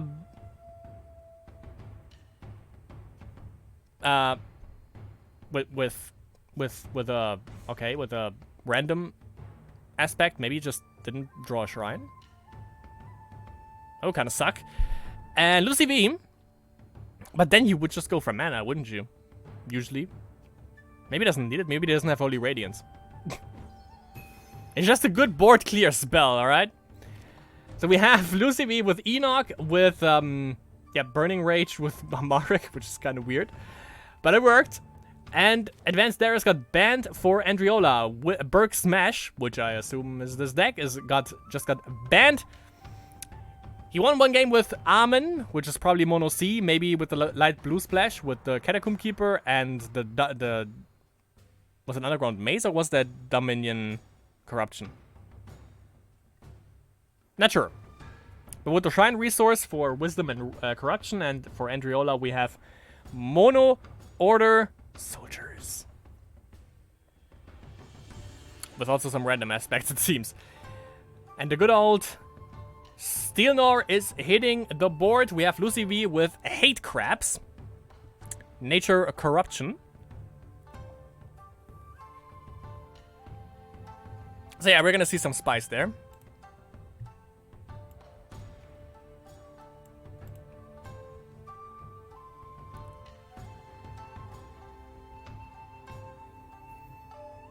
Yeah, it's still kind of weird that he went up for aspect with Valley, which, yeah, that was a Valley. So not only does he not have a Valley anymore, but also usually I would say just go for the mana, because I don't think he just plays one. Yeah, what? He probably doesn't need like double order. Thanks for letting me finish that sentence. He resigned, and all right then, good. That can also happen. This master surely is weird. So, round 3. What the hell? Larry's against Wildblade. That is bound to be interesting. Ginger Raven against Baka 9. Stalljarl against I don't know man. Delmar against Cruel Tech. Genderat against Lucy V. Double Joe against Andriola. And Dark Kuji 101 against Juanma Ratek.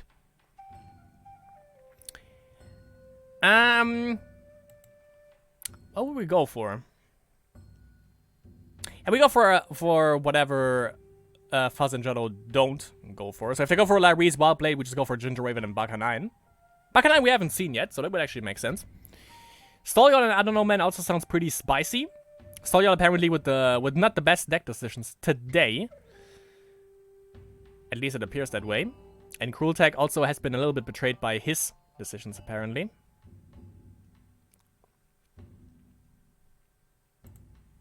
However, I was about to say however Baka 9.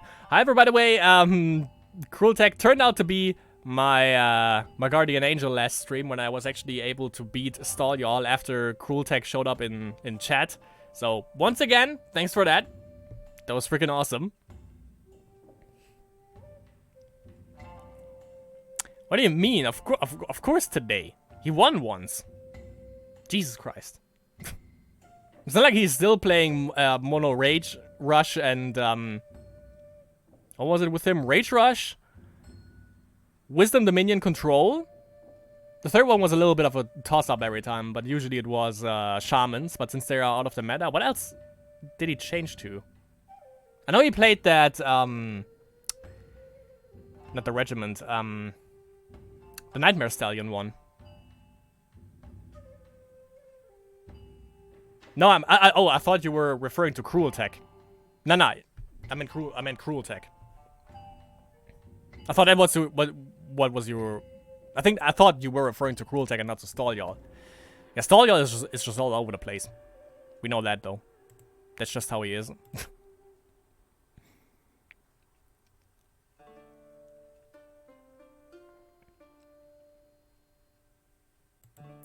So let me check. Jodo and Fuzz were already watching one of Lyrise's games. Don't think they spectated Ginger Raven yet. So they probably go for Ginger Raven and Baka 9. I would assume.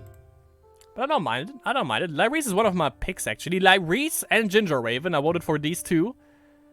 What was my third pick? I think Lucy V. Let me see. Checking sweepstakes. Yeah, Lucy V. So Lucy V is out, sadly, but Ginger Raven and Lyrise are still in, so I got a good one.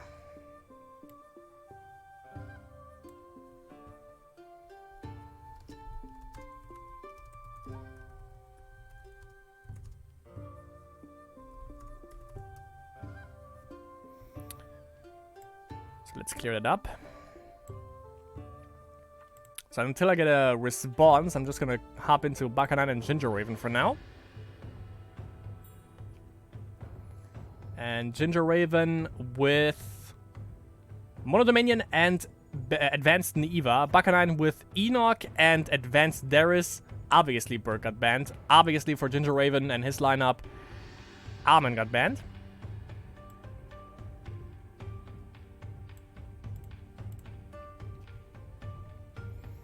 The Gingerist of Ravens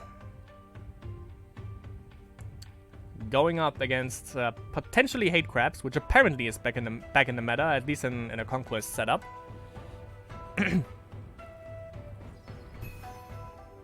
And yeah, that's that's the Summoner Druid into the Crab. No, yeah, okay, into the Death Trap. Never mind. It's a trap after all. Ginger Raven probably going for the first Amethyst Scarab, even though that obviously would get removed, but still you get the value with the additional mana crystal. Needless to say.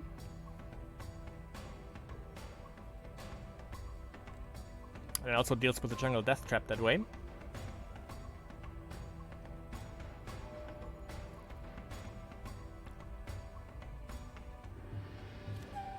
And another death trap that really slows down Ginger Raven now, and the crab also coming in thanks to the Summoner Druid.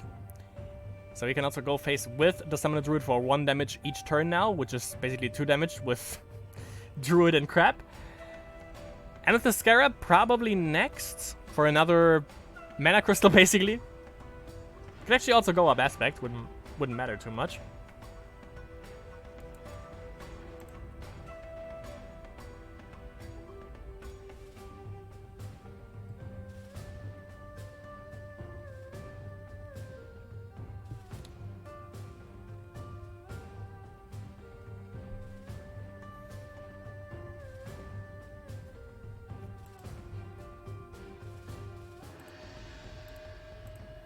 Okay, no response yet from Jodo, so I think we are good. So apparently Lyrise and Wildblade is getting covered by...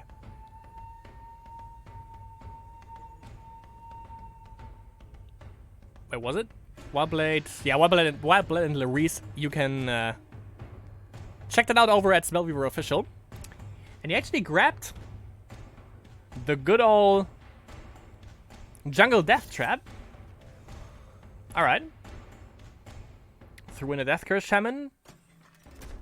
And can swing in for 4 damage in 1 turn. Not too shabby.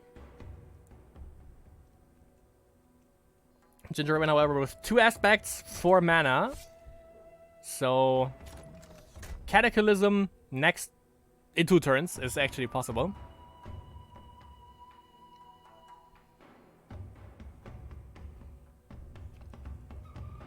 And as it turns out, summon a druid in the early game, pretty legit when you use up all this energy. Pretty good on the front row. And of course, that's a little bit of a problem that Mono Dominion has. You need like, if you don't go seconds, you need like 3 turns to actually get the first creature on the board, which usually is a crab. Hypnotizing Whispers. What you're gonna get, my man?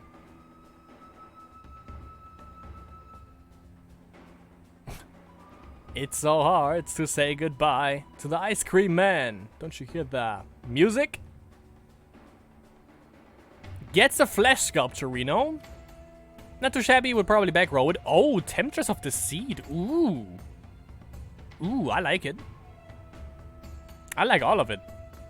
And he doesn't even have to back row it, I just realized, because, yeah, these 2 creatures are not going to do anything. They're just going to die. Which is obviously beneficial. This one also, if it goes face, you can pay 1 additional mana to look at, as you can see, at the enemy hero's hand and select a non-shrine card with 2 or less, and he has to drop it. So a better Mesmerizing Spirit, on paper at least, gets rid of... Okay, that was a pretty good play. Sacks, or plays the Death Curse Shaman, Blood Feast onto him, deals with the 2/2 Flesh Sculpture, and then also deals with the Temptress of the Seed with the Crab. Crab dies because it's deadly, but of course not that much of a loss because it comes back anyways with 1 energy, and also was able to do 5 damage this turn. So fucking value play right here by good old Baka 9. Pretty good. Pretty good string of actions. Only 4 mana for that also.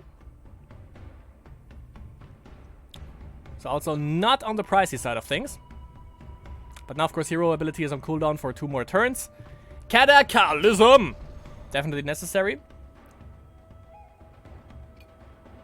So it's only 1 more crap, and that crap is gonna die. Eventually. So he has the Cataclysm, or he has met the Cataclysm threshold. Probably has 4 value copies in there. Would make sense. Would make sense for sure.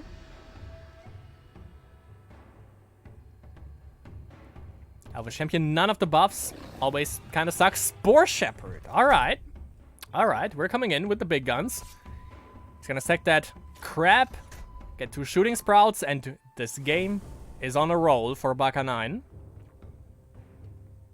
Potentially has to Cataclysm again. If he has it. Wouldn't be the worst decision he ever made. Because we are looking at 8 damage. No, we're looking at lethal, actually, if you just Blood Feasted this turn. So yeah, Cataclysm was necessary, unless he would have just steamrolled all over Ginger Raven's face. But another Death Curse Shaman, and that's the only play he has, however. 4 mana left, nothing that could be... Yeah, well, Ambush Strike would be a swift skill, but... Or an instant spell. But I don't think we're gonna see that. 8 mana, 2 aspects for Ginger Raven.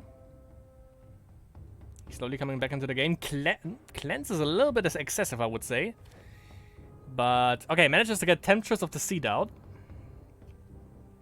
But a Cleanse for a 2/2, for a 1/1, 2 mana Death Curse Shaman, I don't know. Oh, okay, but well, it makes sense because he would have obviously killed the Temptress. So yeah, he's good. Eternal Servants can also deal potentially with the Temptress, but he has to... What do I say? He has to back roll because he's just gonna lose 1. Oh no, wait, he can't even attack. Yeah, okay, it's 3 speed, never mind. He's good. If he attacks, it just dies. Unless, of course, there is anything they can play with Rune of Blades. And Rune of Blades definitely kills one of the servants. Pretty sure you would trade with the other one, though.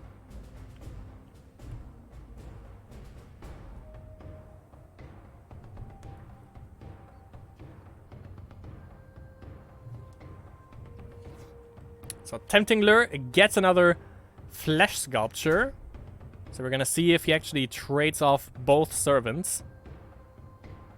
Maybe only 1. There's 1 mana left, so nothing too shabby, nothing too exciting or bad for Ginger Raven, but exactly the amount of mana that he actually needs to, use the ability, which is nothing. Alright. Double Shrine there. A little bit Shrine flooded Baka 9, so... Not the best.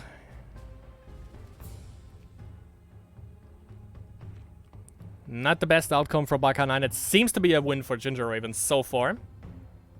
Now, well, not really, because he still has like 8. He's still 8 HP in front of Ginger Raven for now. So he has the advantage in that regard, at least. He could Blood Feast on one Eternal Servant and then just trade with the Flesh Sculpture to get this thing off the board. Since Ginger Raven didn't back roll it for some reason. I mean, maybe... Well, I was gonna say, maybe because he thought that he's actually gonna... Oh, he can Blood Feast that. Death Curse.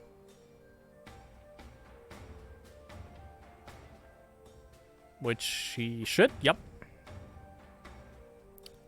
Deal with the Sculpture. Could also deal with the Temptress, actually. Didn't really make that much of a difference. Also make sure to get rid of the Temptress, so you don't have to discard anything. Or just don't care about it and just go face. Alright. Well, yeah, there's not really life gain unless Ginger Raven gets, like, Cloning Vats and summons a bunch of little girls. Which also doesn't do much. Summon a Druid as well, but apparently I'm assuming the last card is a Shrine.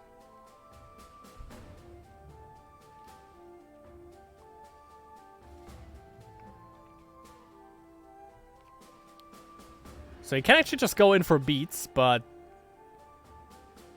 Yeah, well, you should. Because you don't want to trade with a 2/2 1 speed. But yeah, there's also nothing in... That's just a Shrine. Pretty sure. Yeah, didn't even use the ability, but Cataclysm, double Servants.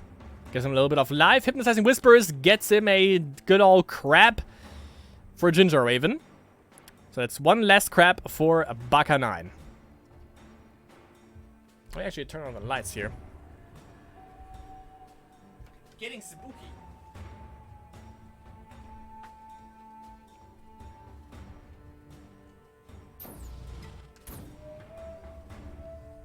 Alright. So just made sure with Mind Extortion that nothing that would be concerning is in Baka 9's hand, which isn't the case. He's a little bit Shrine flooded there. Cloning Bat coming down, summons the first Tortured Orc. And one beat with the crab. However, 6 H-Pizzle for Ginger Raven. Nothing that can do direct damage from Baka 9, however, so he is safe. But he resigns. And Ginger Raven is victorious in the first game. So 1-0 for him. He is doing good. So far. Hopefully I didn't jinx it. Now we can see actually what is under this good old Advanced Naiva deck. Baka 9 with Enoch again.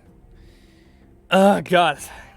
Like, see, that's the thing, you know, you get so exhausted when you see the same shit over and over again. Like last Masters, it was Mono Dominion in every single game. Before that, it was like Mono Corruption in every single game, and now it's fucking Hate Crabs in every single game, and it's just kind of like, ugh.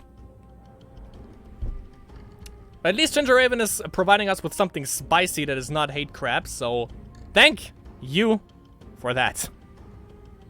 And I wanted to see what is under that Advanced Darius. It's always interesting to see. Probably artifacts, though. Artifago. So the first Death Trap. But yeah, Advanced Neva can be anything. It can be... Oh, wait. That's a Rage Shrine. So that is a Chimera deck, I would say. Did he just change his name to Stall Y'all somehow? If there's a Flaming All right in there, then we can... Okay, Death Trapception. Then we can rest assured know that this is another Chimera deck. Brought into Masters. Deja Vu, I've been in this place before. Summon a Druid into Crab.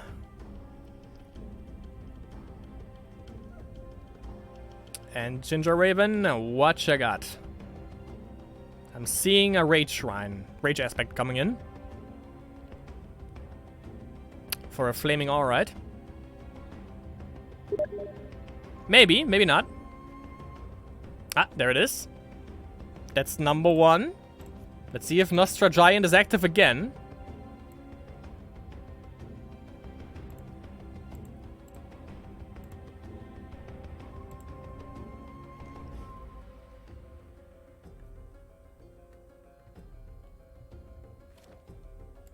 Yep, okay. That's 120% the Chimera deck. Okay, so we're gonna see how that fares against the Hate Crabs. Should do pretty well, I would assume. If he doesn't get overran before. But we get the Ogre Captive first, so he probably has like 2 little creatures. One Flaming Alright, the other one we're gonna have to wait and see. You don't run Elf Scouts in there, so that can't be a thing. By the way, that's my Steam that is blowing up. Maybe I should actually disable the sound. There we go. So no one gets confizzled here.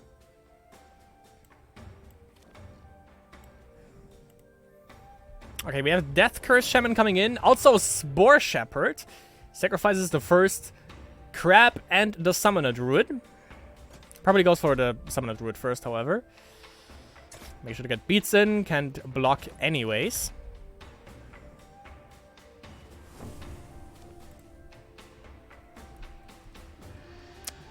So we have the 2 Shooting Sprouts out.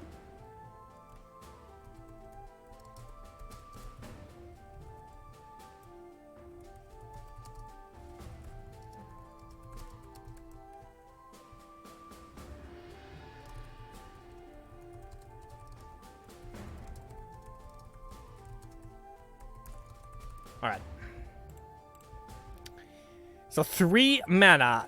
I haven't... Okay, I have played with the Chimera deck before, but I'm still not completely sure about how you actually play it. So I don't know how much mana you need for the whole combo to be able to set off.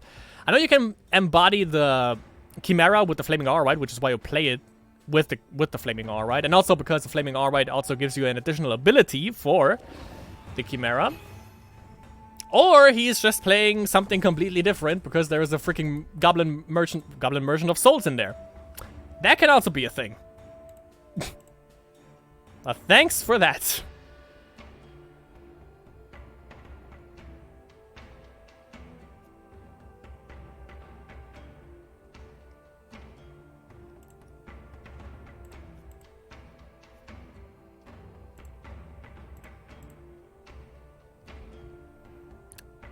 So we see the Ogre Captive into the Spore Shepherd. He can... I would say keep the Shooting Sprouts. Maybe trade off with the...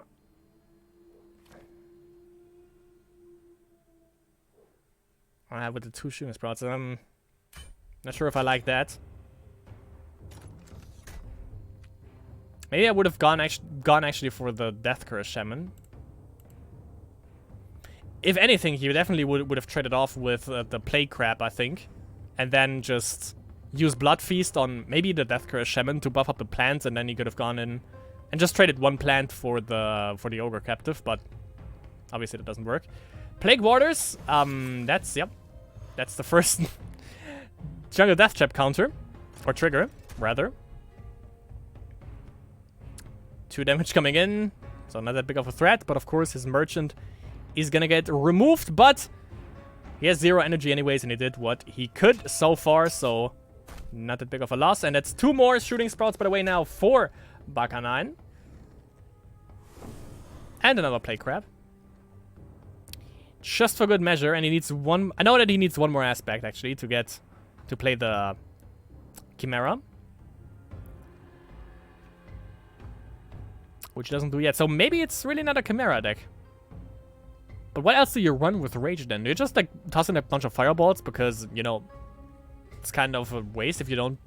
At least that's what my Conquest lineup looks like. I want to get at least 1 deck that runs Rage so I can just toss in fireballs. Because otherwise, it would just be a waste, it feels like. Like, Rage is just too good not to play in Conquest. At least 1 deck of it.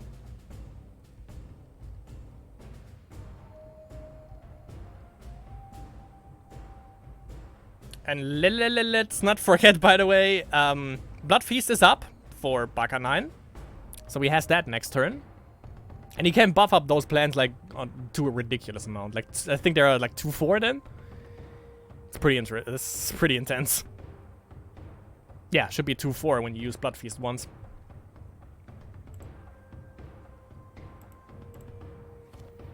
And we have an Elvish Champion with the Might Emblem. but I mean, they both are basically. Oh yeah, okay. We have the Alright. We have the Flaming Alright. So there's still hope for the Chimera, but the problem is one Chimera is not gonna do jack diddly. It's a 3-speed, I think, but still, it's not gonna deal with the entire board. Even though you can attack 2 creatures.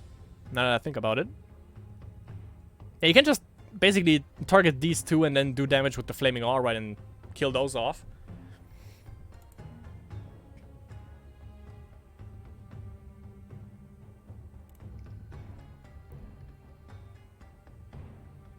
Flaming Alright is a little bit like one of my favorite cards in the game, the Reincarnation Spirit, which basically they both don't die. Whatever you do, they don't die.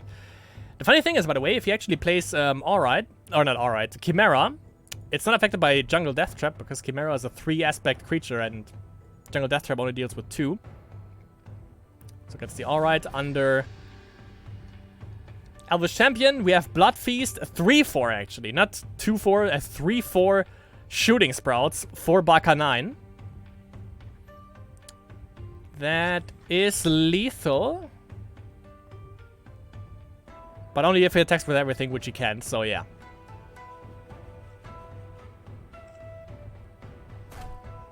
Spooky, scary, but avoided it. But the Elvish Champion is also gone. As well as the Flaming Alright now. So I think that's game. Call of Jambalaya. Yep, there's the Resign. Baka 9 with the win, so it's 1-1 between these two. Can he turn it around? Ginger Raven. Can he turn it around? Baka 9 knows now that this is a Chimera deck that he has to deal with. Ginger Raven doesn't know what Baka 9 is hiding under that Darius, however. So, it's going to be interesting to see. Also, card pack decisions are obviously better for Baka 9, which is, by the way, why I'm going to change real quick. So we get to see something better than the standard card pack. Because, you know, card backs matter. New Horizons and double Wisdom, so pretty cheesy that is artifacts. So artifacts against Chimera, which you haven't seen last game, but there was not really a place where you could actually drop it safely and win.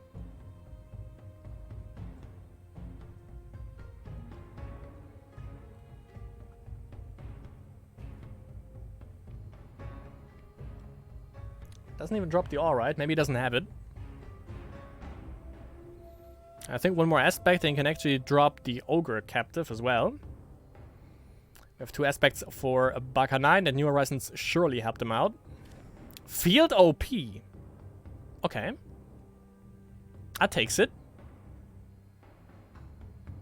What can you attach? Oh yeah, electrostatic armor. Electrostatic armor. And I mean, stat-wise, Field OP is solid. 2-2, 2-speed. Why not? And of course you can fetch stuff, which is always good.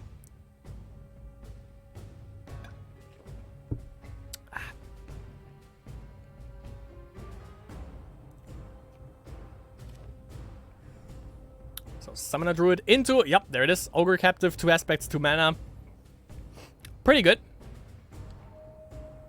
Could swing in for 2 beats. We have 3 aspects. The armor on the Field OP. So you can actually just deal with the Ogre Captive real quick. Yep, it's 3 damage. That's 2 damage. It doesn't die thanks to the armor. And that is 1 crisis avoided. Nicely played by Baka 9. And as we can see, Field OP, now with electrostatic armor, legit. As it turns out, legit.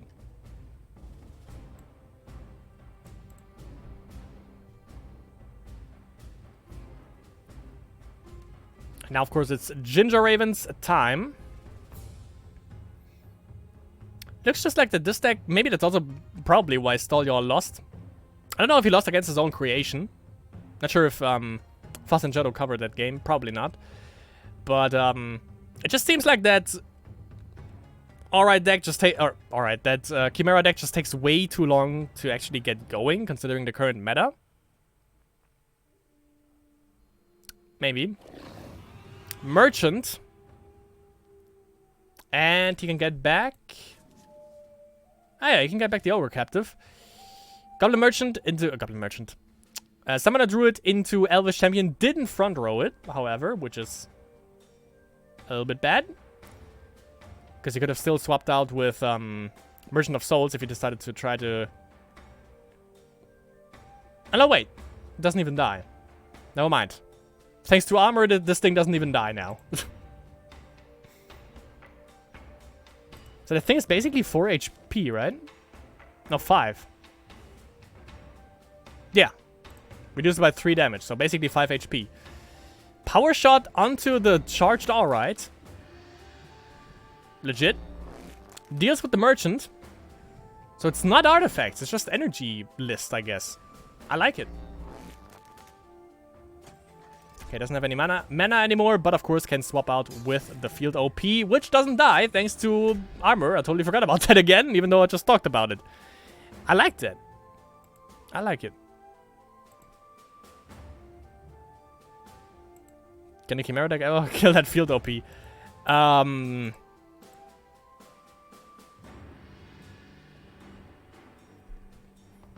Well, you freeze it with the Chimera.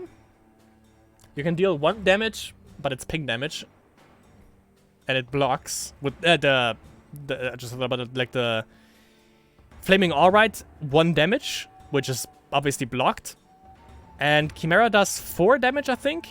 So no, I don't think you can actually kill the field OP with the Chimera.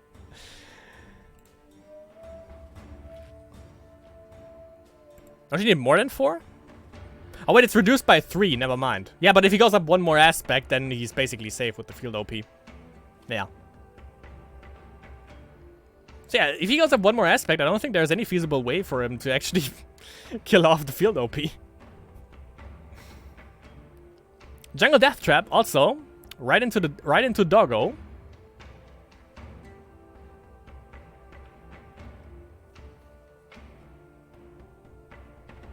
He could stall with hero ability, but I don't think he needs to. Doggo also obviously doesn't kill the field OP. And I don't think Ginger Raven has anything to grow his stuff with.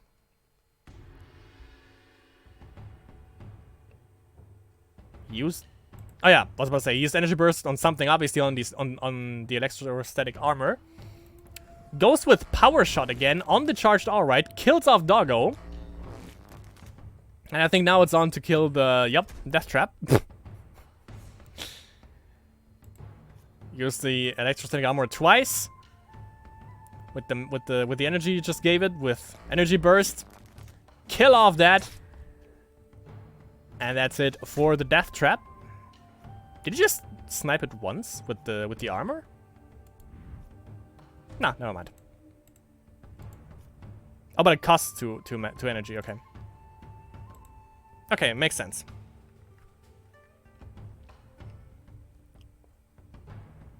And Ginger Raven, again, a little bit of a problem. I mean, board presence-wise, they still look kind of the same, so that's not... He doesn't have a big advantage right there, Baka9, but he definitely has board clear potential, more than Ginger Raven has, allegedly. Call of Jambalaya. He is on 4 mana, which is not enough to embody the Chimera with the Flaming Alright. I think he needs exactly 5, which he didn't have, thanks to using Call of Jambalaya, and he still didn't front row the freaking Summoner Druid, which I still don't know why, because this thing doesn't do anything anymore. Especially not on the back row, on the support line. It does even less than nothing. It's the quintessential meaning of nothing. What the Summoner Druid represents at 0 energy on the support line. That's yeah, that's disgusting. Runelit Incarnate with electrostatic armor. And he's up to 4. So that thing, it doesn't die anymore, since it's like basically 6 HP. This thing for sure doesn't die, since it's 8 HP. So yeah, good luck trying to do anything against that board. Hero ability. We get the first Doggo, 2 mana left. Ancient Trend, pretty good. Doesn't do anything though, still gonna die. And 1 mana. Have anything? Oh, Elvish Champion, pretty good. Gets both buffs, Swift and the Might Emblem. But yeah, problem is it doesn't kill anything. That and that is basically a wall that deals damage. He resigned. And Baka 9 with the win, with a pretty interesting deck, actually, I gotta say. Electrostatic Armors with a bunch of energy. Pretty good. Sadly, however, not enough for Ginger Raven, which kind of sucks. So, Ginger Raven, sadly, didn't make it all the way. 2-1 for Baka 9, so he is in the final, and the next finalist is going to be duked out, or is already duked out, between Lyris and Wildblade. Wildblade with Mono Dominion, and oh my god, that's 1, I think. Lyris with Mono Rage Rush.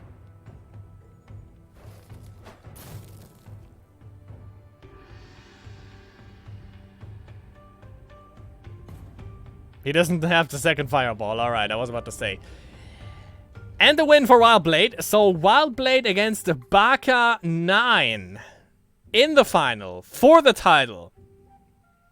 Fuck. I didn't vote for either of them. Shit. I thought about Baka 9, but... Of course, this time I didn't go for him. Lyris against Ginger Raven. Kind of funny, because actually, those are only 2 picks. Cruel Tech against Lucy V. Stall against Ganderheart. I Don't Know Man against Delmar. So I Don't Know Man still playing. Pretty good. Pretty cool. Didn't drop this time. Double Joe against Juan Maratek. And Andriola against Darkuji 101. Les 0 pointers down there. Oh, only Darkuji, never mind. Darkuji with 0 points at the moment. I think his first Masters. Not entirely sure. I haven't seen him before, at least.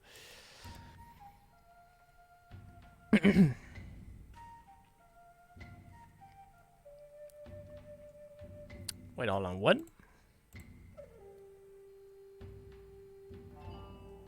Armor is a fair card, yeah, sure. Totally. So yeah, but how else would she deal with that garbage ass card though? Well, yeah, you can run Order and play Ray. I think that deals with the armor. But that's about it, I think. Is it an art? It's an artifact, never mind. So you can also... Yeah, you can play Rage. You can play Ruination to get rid of it. Or any other... or just detonate. Something that deals with artifacts. Just bring the whole Order Rage fiesta to the board and you're good. So the final, obviously, is going to get covered by Spellweaver Official by good old Fuzz and Jodo. That is Wildblade against Baka 9. And by the way, Wildblade? Yeah, Wildblade won last Masters. And he also got a bye in the first round. So we are gonna see if history is gonna repeat itself again. And if Wildblade back-to-back goes with the win on Masters. With basically a deja vu with the same outcome that was... that happened before. We didn't see Cruel Tech today. Libraries against Ginger Raven, however. But yeah, we're gonna make a little bit of a diversion right here. Go for Cruel Tech against Lucy V. They also have the potential actually to go 3rd place. Depends on their, I think, overall match win percentage. Or was it overall game win percentage? One of those two. But yeah, Lucy V against Cruel Tech. Let's check this out. And actually check out what Cruel Tech, what 3 decks Cruel Tech plays now. And of course also what Lucy V is bringing to the table.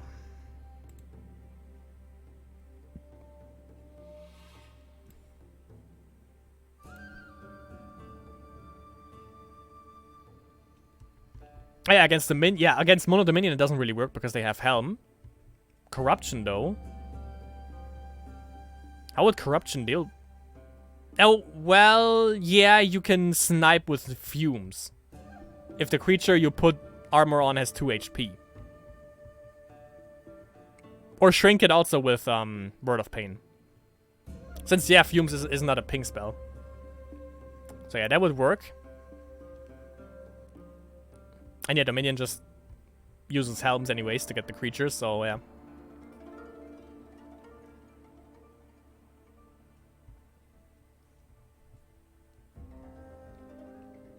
Oh yeah, nature can, true, nature can also deal with it with Storm Fairies. True. Consume, Suffocate, Word of Pain, yeah, Sanctuary, yeah. True.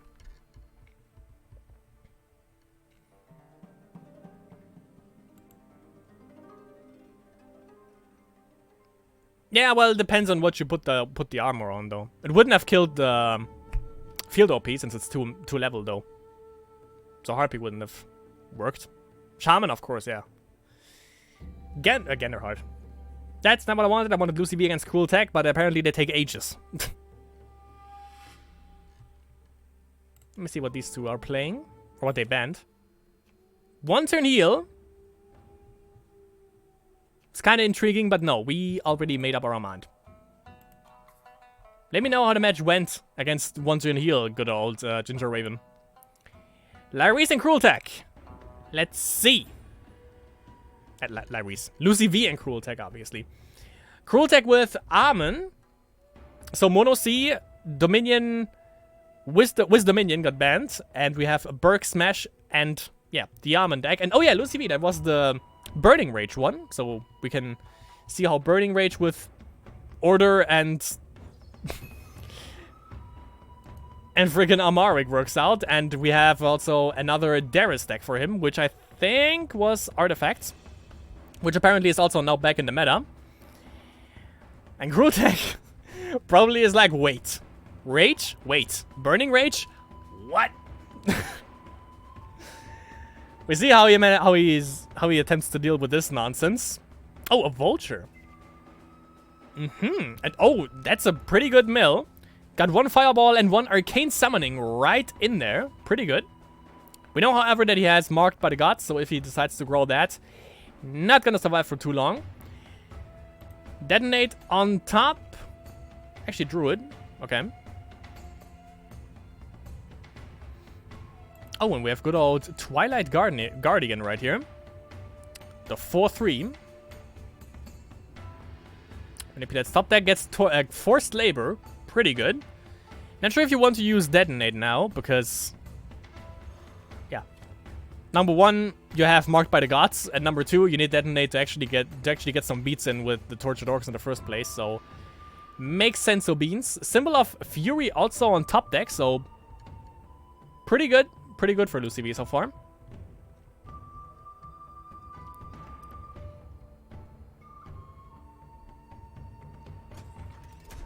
So we got the Underground Maze. So that's the light blue splash. So it's gonna be the Catacombs Keeper Mono C list. Typical Lucy V deck. It's the first time I see Burning Rage with Amaric. I don't even know what you would want to just cause with him. Definitely not the Tortured Orcs. That wouldn't make any ding-dong damn sense. And that's what I don't like about Amaric in the first place. I played him like with artifacts, but hero ability, I mean, it's only 2 mana, it's only 2 aspects, but still, like, for something that needs some aggression, it's just way too slow, I think. Uses Detonate, goes in for 6 beats right away, so he probably has more means to actually activate the Tortured Orcs. Just let me know that he has Blood Frenzy and I'm fine. Because Blood Frenzy is just awesome with this deck. Exactly, it makes no sense to become a CV deck. yeah, I assume so. But it has to make some sense, because, like, it's just a waste otherwise. Or he just wants to bait people, like no one bans Amaric, especially considering when you have Advanced Darius, so people would probably assume that that is artifacts. So what would you possibly hide under Amaric, and then they are, like, intrigued? Could be a bait. But again, what would you just cause? Definitely not the reincarnation spirit that he has on top right here. No. That's not a just cause thing. I don't know. Doesn't play anything. Goes for Symbol of Fury right away with off of Burning Rage and Lightning Bolt. All the rage spells. But also Cruel Tech needs some time to actually do something here.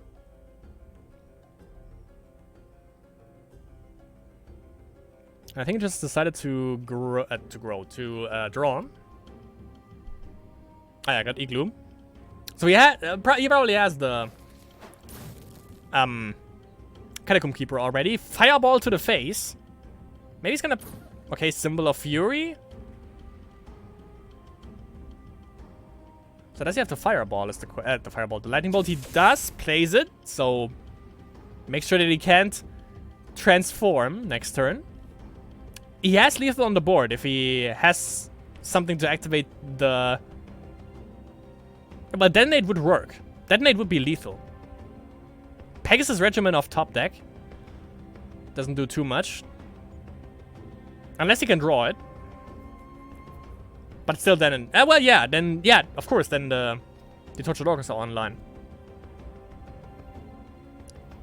Well, just cause. Alright then. If he plays a Trigon and chickens. Under Darius? Or you mean under that Burning Rage thing? Oh, Sexibus stabilizes. So no Catacomb Keeper for him yet. Hero ability, however, was blocked. He can block 2 damage coming in. If he doesn't have another... Wait, Fireball? 2/2. No, Fireball is not lethal. Fireball into Detonate, I'm thinking about it. He blocks 1, 4 damage, 7 damage overall coming in with Fireball, so that's not gonna happen. Double Fireball would work. Pegasus Regiment? Right?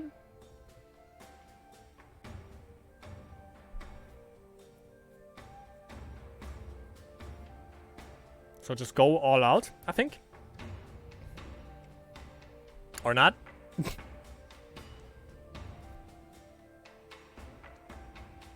4 would be enough. Oh, well, 3 would be enough. He would have 2 mana left. Oh, 1, never mind, yeah. It's 1 mana to play it in the first place. Blocks 1, obviously. Doesn't lose the Sexibus.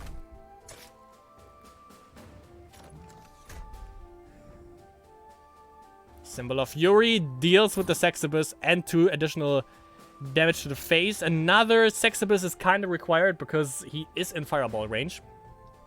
Which is that the also an Angel of Retribution, which deals 2 damage to the face. Pretty good. Pretty good for Lucy V. Looks pretty good.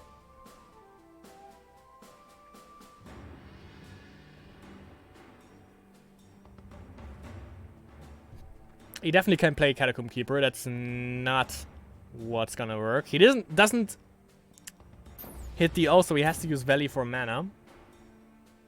Reanimate for the Sexibus. Yep. That was a no-brainer. And Word of Pain clears the Regimen. So we can't go in for beats. And he is... no, with the Angel of Retribution, he is still in Fireball range. He drops that. He's down to 3 HP. Since it deals 2 damage. There is the Fireball. And the win for Lucy V. Just drop down the Angel. Okay, or just draw. That can also be a thing, sure. Lightning Bolt into Fireball into Angel of Retribution. Puh. And the win for Lucy V with Burning Rage Amaric edition. I still don't know why you would use Amaric. Maybe actually just to actually get to play this or something. Okay. Cruel Tech against Lucy V, game number 2. Cruel Tech going in again with Mono Dominion, with the Light Blue Splash, Curse of Russia right off the bat. Lucy V probably with artifacts. Probably. Gonna have to wait and see.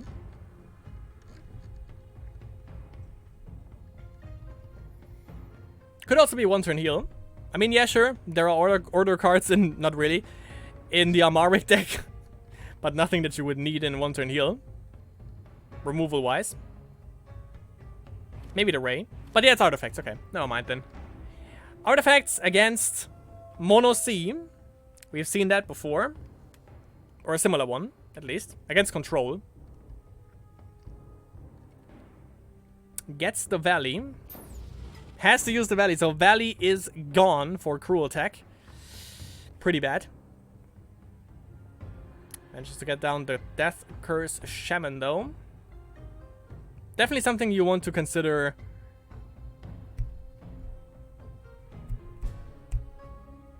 Power discharging. So you only lose one creature instead of two.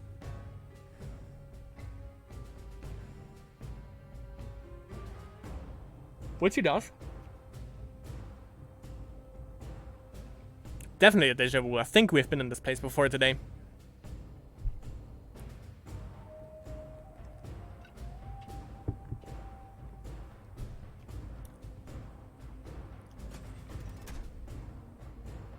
So yeah, nothing too severe early on, obviously, between these two, but of course, still, board clear-wise, definitely advantage for Cruel Attack, especially in the early stages. Word of Pain is just too good. Drops the Resource Shrine, that's exactly what I mean. Word of Pain deals with both drones, however, he can get back 3 drones out of the graveyard now, since he didn't play him off of Renovation Facility, but off hand, actually, so he can get back something. He can get back some scraps. So he's kind of set.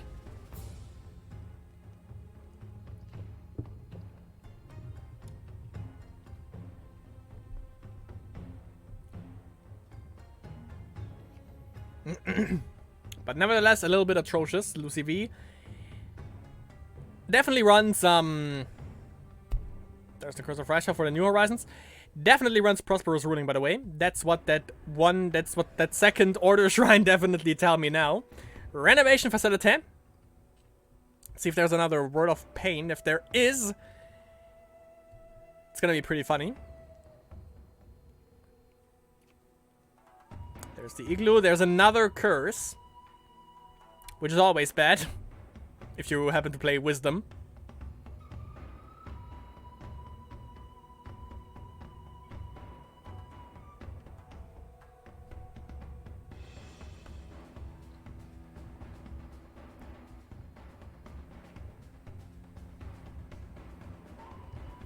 Okay, Lucy B with the first Steel Sentient. 3 aspects already. 1 more, and you can actually drop down Prosperous Ruling. It's only 3 mana as well, so we would have 1 left. Sacks 1 drone, gets the Golem, gets a little bit more beats in. So 3 instead of 2. And of course he also gets the benefit of Steel Sentience growing with the drones that he summons every turn. If he goes up 1 more aspect next turn, that is. But only 3 cards in hand. 1 of them is a Valley. We know that for sure now. So only 3 cards. Cruel Tech has a little bit more options there. Maybe you get another Word of Pain Fumes. I even don't know. Doesn't really make sense now. I was gonna say Word of Pain Fumes and Sanctum, but Sanctum can't be a thing because it doesn't even have it. But there is the Word of Pain Fumes, so I was right on that. Nostra Giant today in full effect, boys. Word of Pain into Fumes. Alright. Doesn't go for aspect, by the way. He goes up for another... Or goes for another mana, Lucy V. Which makes sense, he doesn't have a Steel Sentient out in the first place. But there are 3 drones, I was about to say, in the graveyard. 1 of which he got. Plays a Steel Sentient out of that.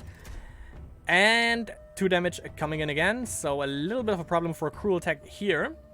Renovation Facility changes into Automaton. Uses the energy up right away. 3 damage coming in.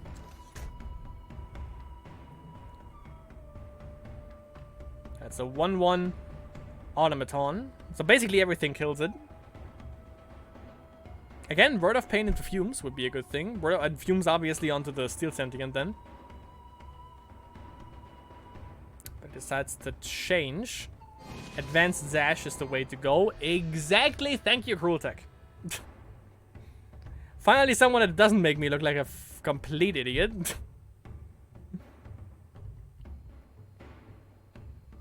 Because that hero ability clears for Shizi. Next drone goes up aspect. So now we have entered the big sentient mode. But obviously, next turn he goes up 1 more mana. Good old cruel tag, and sentient is gone. Curse of Raisha, double trigger for Prosperous Ruling, but Prosperous Ruling is in play now. Too late, however, because still sentient is still gonna die.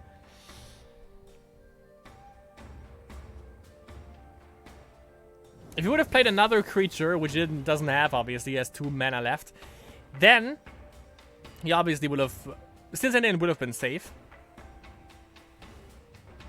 But it was just a little bit too slow, and nothing you can do about it. Drone into Steel Sentient, I would assume. Yup. Right into Prosperous Ruling as well, so that thing is out of danger for now. At least from hero ability, not only because it is on cooldown, but also obviously because it doesn't kill it, because, you know, 5/5. Only snoops it down to a 1/1, considering that 1 drone is gonna die. I forgot. He spawns a drone every time, so Prosperous Ruling triggers every turn. Not anymore because Bezarok just hit the field and just completely demolished the Steel Sentient, but that is actually pretty funny. I think he has drones in there still. Yup. So that's another Steel Sentient coming out like this. Maybe. Possibly. Could be a thing. Just gonna have to wait a little bit, I guess. But 3/4 Bezzy managed to clear the sentient, stalls him, so doesn't have the means to play. There's the Prosperous Ruling. Doesn't have the means to play a sentient. He uses 1 to beef it up and 1 to actually gain life. Paid the 2 mana for that. Was it 2 or was it 1? 1 mana. 2 to draw a card.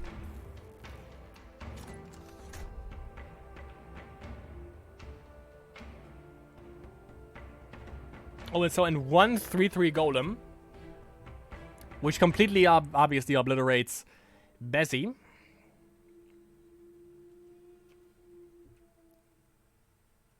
He still didn't use his underground mazes. Soon should be the time. Giara. I like it. Death Kershaben, okay. Gets killed right away. A double Enchained Souls for Cruel Tech. I like that. That's pretty cool. When you put a Giara in your deck, you are a god. That's how it works. That's how it works in the land of weaving some spells, yo. So let's see, parallel evolution into Giara. Have fun with your drone. Gets damaged twice by Curse of Rush. It doesn't even matter to him though, because he can gain life back just by placing renovation facilities and drones anyways. Thanks to Prosperous Ruling. 16 HP also for him, 11 for Cruel Tech. Hero ability doesn't come online until 2 more turns, so Lucy V is also safe from that for now.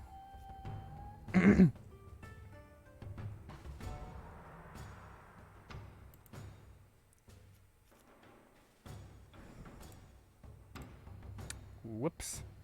There we go. Steel Sentient, Prosperous Ruling, 6/6 for that Steel Sentient. And okay, decides to get a little bit more life just to counteract the Curse of Raishas. So that, my dear friends, is definitely a game of endurance and a game of time. So Stolyal would have already lost. That's for Shizi.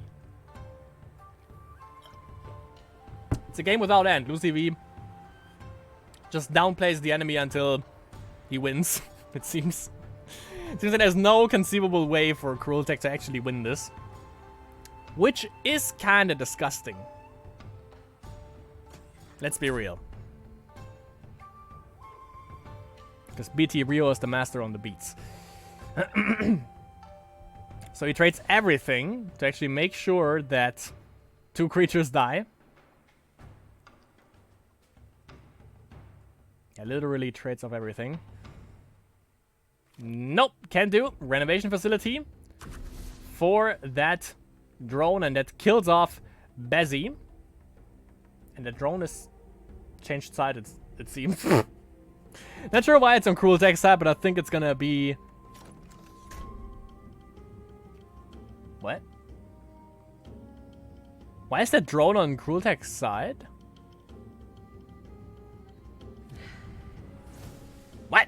That's weird. Works. Sanctum against the Sealed Sentient. And is there a drone in there? No, there isn't.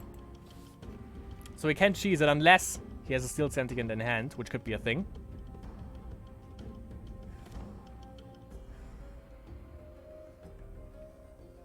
So freezing the Sexibus, Might Emblem onto the Dwarven Borders. He can actually front row them, I think.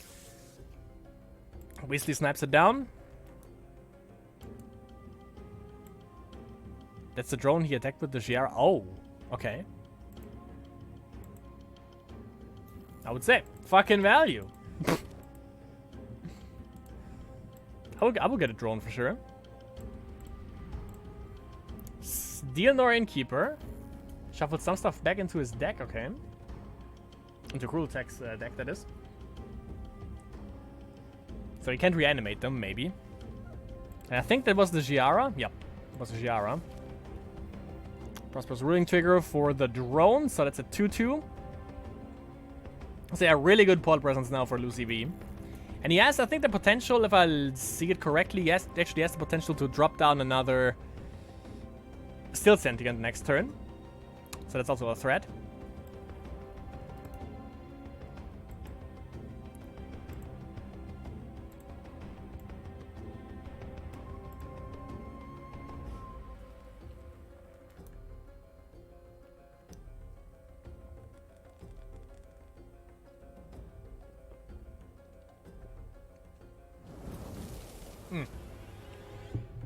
Hero ability, obviously now. Doesn't clear the entire board anymore. Reanimate into Giara. That clears. Except for that one Frost Elemental. But good board clear, nevertheless, from Cruel Tech right here. Hero ability into Giara.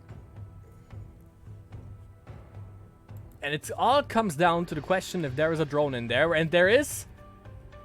And there's a Steel Sentient also in there. So we know what's coming up next. Another Steel Sentient. God damn, that's obnoxious, man. Jesus Christ. Who came up with this deck? Maxim versus... He came up with some spicy stuff, though. Can't deny that. Giara getting cleansed. Double damage from the curses. Let's see if he's getting the drone back. Probably.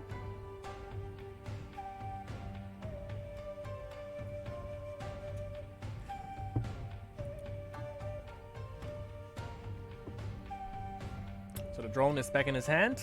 Used cleanse for card draw, or for shrine. Prosperous Ruling into the Steel Sentient, into obviously another drone. Going in for 2 damage face value. Lucy V looking pretty good now. Let's not forget that could potentially be the last game between these two, because Lucy V already won the first one between these. Between him and Cruel Tech.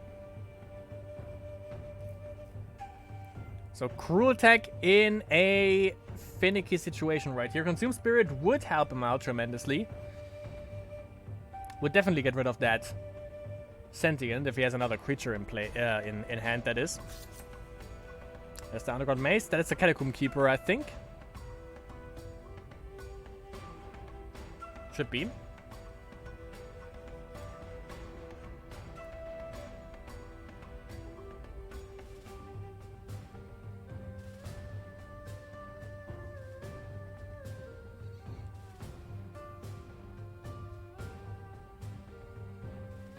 Like every ruling deck, yeah. The ruling deck is Journey most unholy creation. I mean, we can't nag on Or at least I can't nag on Geronimo, because Geronimo is actually the one that, you know, where I got the one turn heal deck from. So Geronimo is my spirit animal in that sense. It's kind of sad that it didn't play this month, because there would be 2 players actually playing one turn heal, Lyrese and Geronimo. And if somehow I manage to actually get in one of these masters, it's gonna be Lyrese, it's gonna be Geronimo, and it's gonna be the Love Giant that bring the one turn heal love into this game. One love. Let's go for the one turn heal mirrors. Yup. No silencers allowed, by the way. Silencers are garbage. However, yeah, it seems like there is no real way for Cruel Tech to win this, because he's just getting back sentience every fucking time.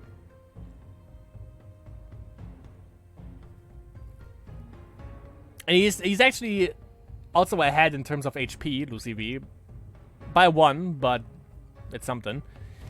Like, not even the Curse of Righteous are doing anything, and he actually managed to grab an Eleanor. Good old Cruel Tech. So that's 4 aspects. That's a Bezarok coming in.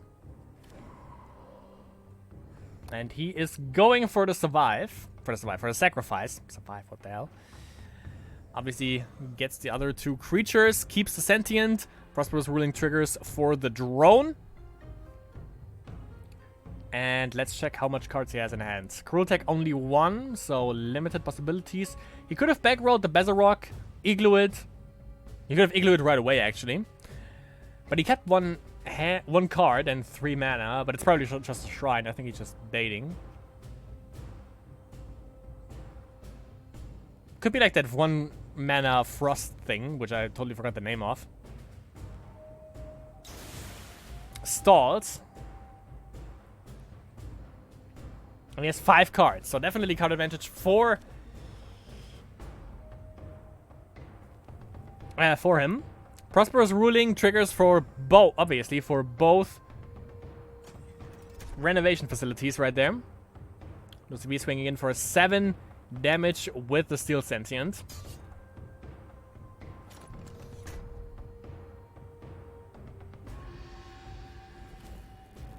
Ultimate question. There's a wall with a Might Emblem thanks to Prosperous Ruling.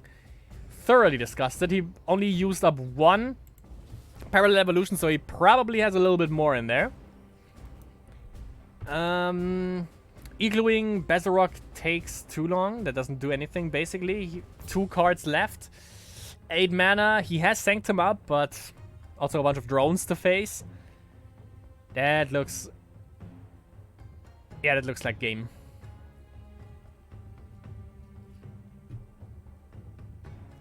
But if there's anyone that actually could think of a way to get out of this, it would be Cruel Tech for sure. And if he doesn't find any way to get out of this with the options that he has, which are pretty limited to 2 cards at this point, same for Lucy V, however. If he can't figure out anything, then there's probably no way. Underground Maze goes for the card draw. Tosses it. What was I about to say? Remember, he doesn't have Valley anymore, but he hits the DO.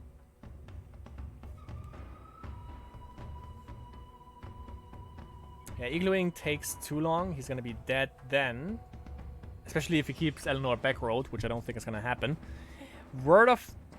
yeah, that's the thing. Prosperous Ruling. Word of Pain would have been pretty intense, but of course now it doesn't do that much anymore.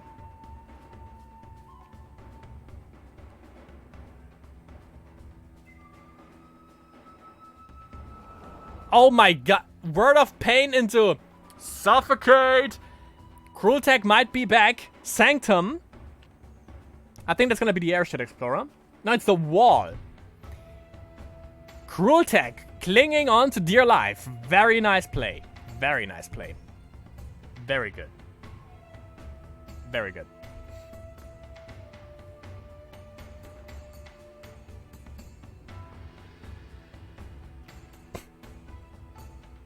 The freaking Word of Pain into Suffocate. I think he actually top decked Suffocate off of that Word of Pain. Otherwise he wouldn't have probably wouldn't have used Word of Pain in the first place. Or distributed the weakness emblems in a different way. So we went for the card draw with the wall off of Prosperous Ruling, I think. It looked like it. Which was the right decision. Weakness emblems don't do much, and of course he needs the card draw at this point. Another Airship Explorer.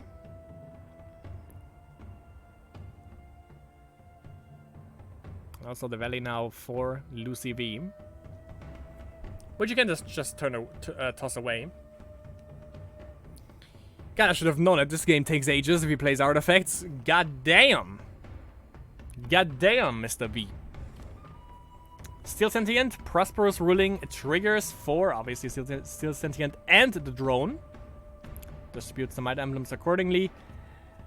And gets another Steel Sentient. And yeah, those 3 speed creatures, they are a problem. They are a problem, that's for Sheezy.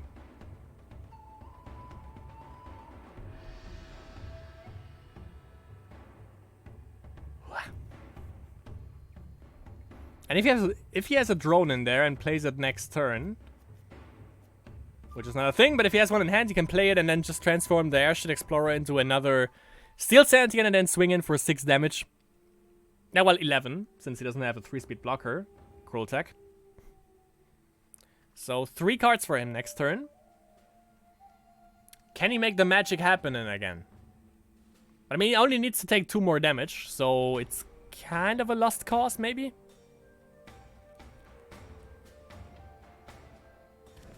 Catacomb Keeper, that's a good draw. That's a real good draw. 3 cards.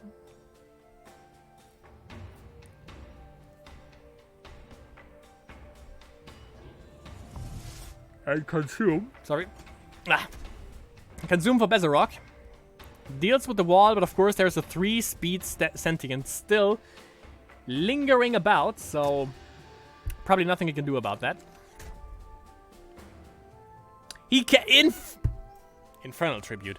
Cruel Tech dragging this out. God damn it, man. God damn. And that's why I fucking despise Corruption Control, by the way. Because there's just removal city population your enemy. Damn it. God damn. Very well played, however, so far from Cruel Tech. Very well played. He doesn't cave in. Steelnor Innkeeper. And used the Prosperous Ruling trigger to actually draw a card, which he kind of lacks at the moment. He can stupefy... No, it doesn't matter to stupefy anyone, actually. Yep.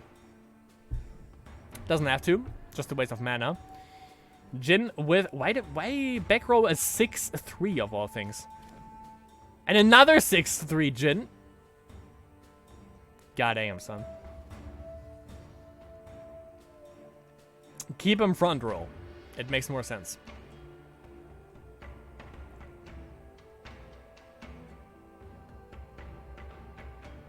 I mean, he's looking good so far. Cruel Tech. Cruel Tech. Lucy V, of course. But if Cruel Tech has another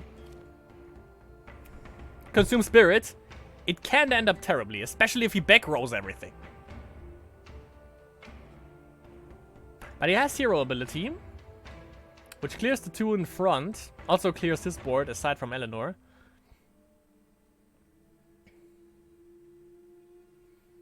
So I would say Catacomb Keeper into Steelnor, Eleanor into the drone, and then attack with Bezerok. There's the cleanse for one of the Djinns. Over Prosperous? Prosperous. Yeah, okay, the Djinns are back row, so we can deal with them later. Makes Senso Beans. Another cleanse. Doesn't go for renovation, so this is that's one of the Djinns, exactly. But he can't... I was gonna say he can't attack, but of course he can. Yeah, he can. Jin can't attack right away. Doesn't have anything, any spell that goes... can go phase, at least not to my knowledge. At least to my knowledge there isn't.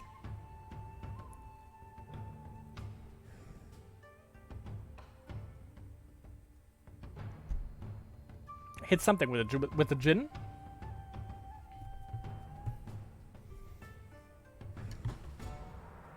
And that's another fucking sentient. A 4/4 sentient at that. Also 4 cards left for Lucy V, so he got some good draws here. He's up to 24 cards. Krultek to 25.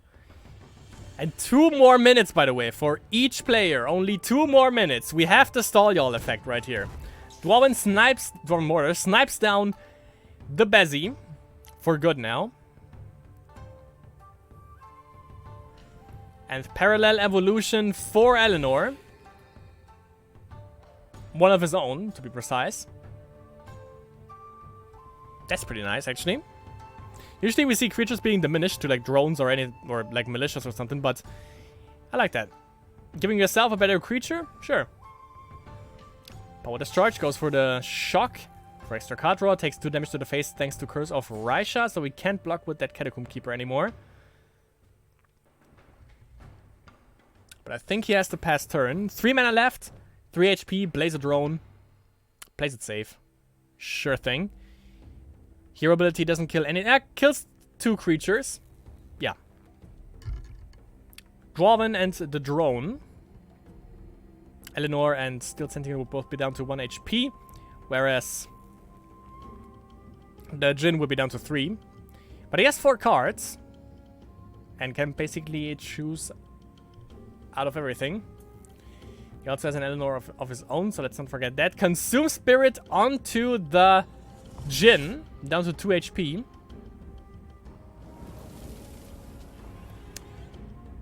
Krultek, you are the man.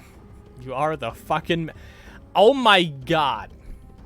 He's actually down to 2 HP now. This is kinda insane.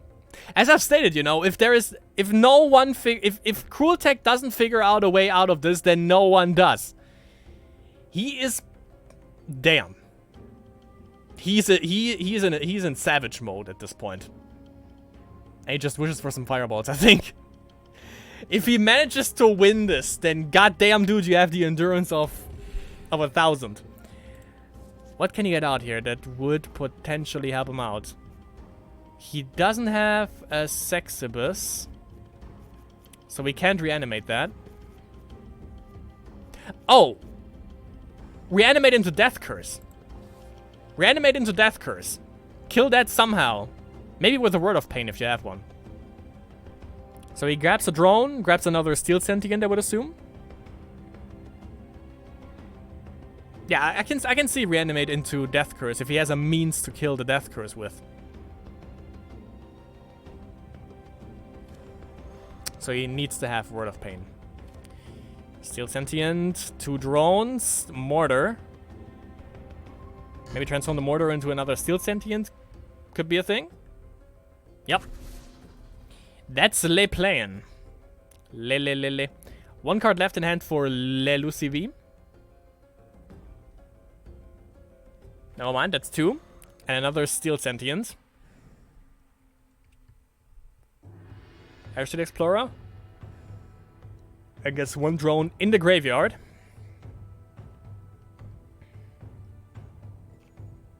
See how he's doing this. Card draw with Curse of Raisha. Into the Sexibus! Krultek with the win! Very nicely done. Very nicely done. Apparently I missed that Sexibus in his graveyard. Very good. Very good. Drawn out as fuck, and I think... No, they're not even the last one to play. Of course, all y'all are still playing. Drawn out as fuck, but worth it nevertheless. Next, Lucy V. God damn it, man. Playing that garbage-ass artifacts again. Oh, God. Krultek with Wisdom Rage. Or Burg Smash, as we like to call it. Or, what was the other name? Burg Smork or something. So Burg Smash against garbage. that's just how I'm gonna call it, because it's just... God, it's just agonizing. It's good against stall y'all though, I would assume. Fireball into that wall. Tear down that wall. Tear down that wall. Tear. fuck am I on? So we got that Frozen Elsa, aka Frozen Lizard Barbarino Cleanse. What? Alright then. Not sure why, but alright. So Drew. So you only need one, for this deck to work, you only need one Rage, one Wisdom, and then just get a bunch of 10 rating parties on the board and just go haywire. Trades off the Lizard Barbarino with the drone, which makes sense to be. There's the first drone in the graveyard for Lucy V. Lucy, by the way, I'm playing without Celestial Blossoms even. So, just needed to say that. So everyone knows how disgusting that shit is. 2 Barbarinos, which is also kind of disgusting, but it's, you know, it's Rage Rush, so what do you expect? Double Lizard Barbarino and Goblin Warrior. Freezes one with the Frost Elemental, even back rows it. Which makes sense because he would have just traded the other 2 creatures with it. Lizard Barbarino would have would also survive. The not frozen one, that is. Obviously. So goes up Wisdom. There is a 10 rating party. Gets double the buffs from having both Rage and Wisdom. So he gets the shield from Wisdom and the +2 attack from him having the Rage aspect. So 3/4 shield emblem on a 3/4 shield emblem creature for Cruel Attack in the 10 rating party.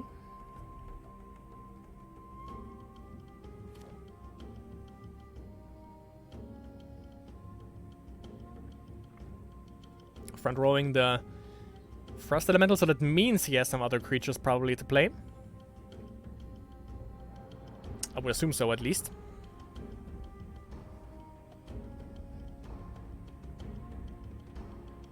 Three mana. He's getting kinda run down at this point by Cruel Attack, with also 3 mana, 2 aspects. There's the good old Dwarven Mortar. Could snipe down the Lizard Barbarino. Yeah, was what I said. Not the frozen one, obviously. But has to shock the Frost Elemental so he can't go in for beats. Obviously, he would have traded also with the 10 rating party, but that's a given. So he could Burk Smash the Frost Elemental for 3 mana, but it's kind of a waste because it only deals 1 damage anyways. Could trade it with the 10 rating party with the Might Emblem. Could be a thing. Not sure if I would want to do that though, because the Might Emblem is, or the Shield Emblem is actually pretty good. And being it broken by a Frost Elemental doesn't sound too hype, so just... Well, you also can't just trade in with the Goblin, can you? Not enough damage. Well, damage sponge with the Goblin.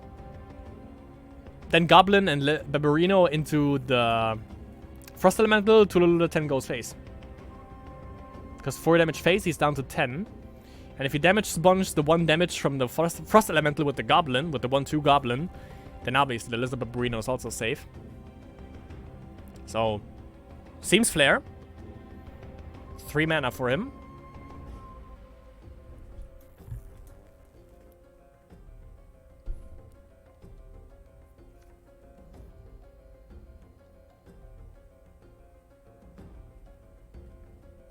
And we might have some overlapping games.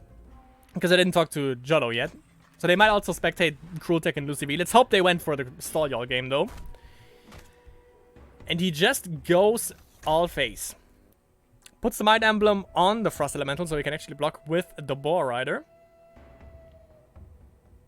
And Lucy V apparently doesn't have any time to make us fall asleep with his ASMR type of playing Spellweaver. Let's just call him Jigglypuff from now on. Considering that he plays that shit.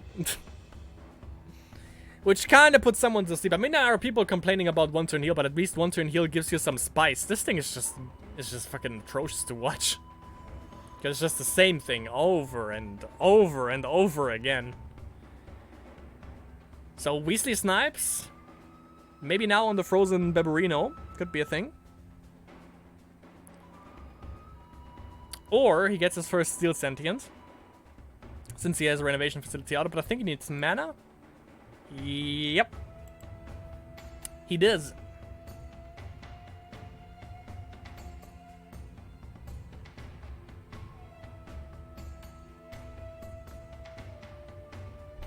good thing is he can Berg smash the front row. And he basically has lethal. Yeah, he does. So if Lucy V doesn't have anything right now and he has 0 mana, and I think he just realized that, he just Berg smashes the 2 drones, runs the 1/2 gob. Never mind, let's wait.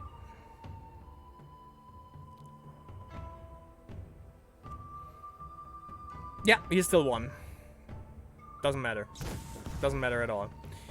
So he Berg smashes the 2 drones, runs the Barbarino into the Frost Elemental, and then just goes face with Tululu Lieutenant Boar Rider. He realized that and resigned, and Cruel Tech with the win over Lucy V. And I think, yep, that was it, my friends. That was it for Masters 38. Some spicy stuff for sure. Let's quickly go through this. Dobby, sadly, the bridges dropped. Maybe just for the better, just to make sure that no one gets a bye anymore. Could be a thing. Good Samaritan. Darkuji, so 0 points obviously for him. Darkuji 101 leaves with 0 points. Double Joe and I Don't Know Man, both respectively with 1 point. We have Andriola on rank 11 with 2 points, alongside rank 10 Stalyal with 2. Juan Maratek, Delmar, Lucy V, Ginger Raven, and Ganderheart all leave the tournament with 2 points. Ganderheart against Stalyal, by the way, was the game in question also last game. And Baka9, Cruel Tech. Baka9 on rank 4 with 3 points. Cruel Tech on ranks 3 with 3 points. Lyris ranks on 2 with 3 points. And Wildblade.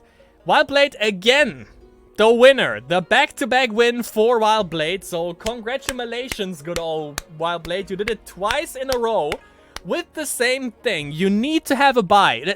Maybe that's required. We're gonna see in Masters 39 if it's also still the same thing. But you had a bye in the last Masters and in this one, and you came out victorious in the end. So maybe that bye is like a little bit of a spoiler alert for every one of us, which just tells us that you're gonna win Masters. Could be a thing. At least it happened twice in a row now. So yeah, again, Wildblade, congratulations for winning Masters twice. You're still a little bit far away from beating Dual's, from beating Dual and his reign of terror. I think he has like 4 or 5 won Masters and he just disappeared. But you are on a good track record now. I don't know if you're the first one to win twice in a row, but it's definitely quite an accomplishment, I gotta say. Friendly members gets first round bye and wins, never seen that before.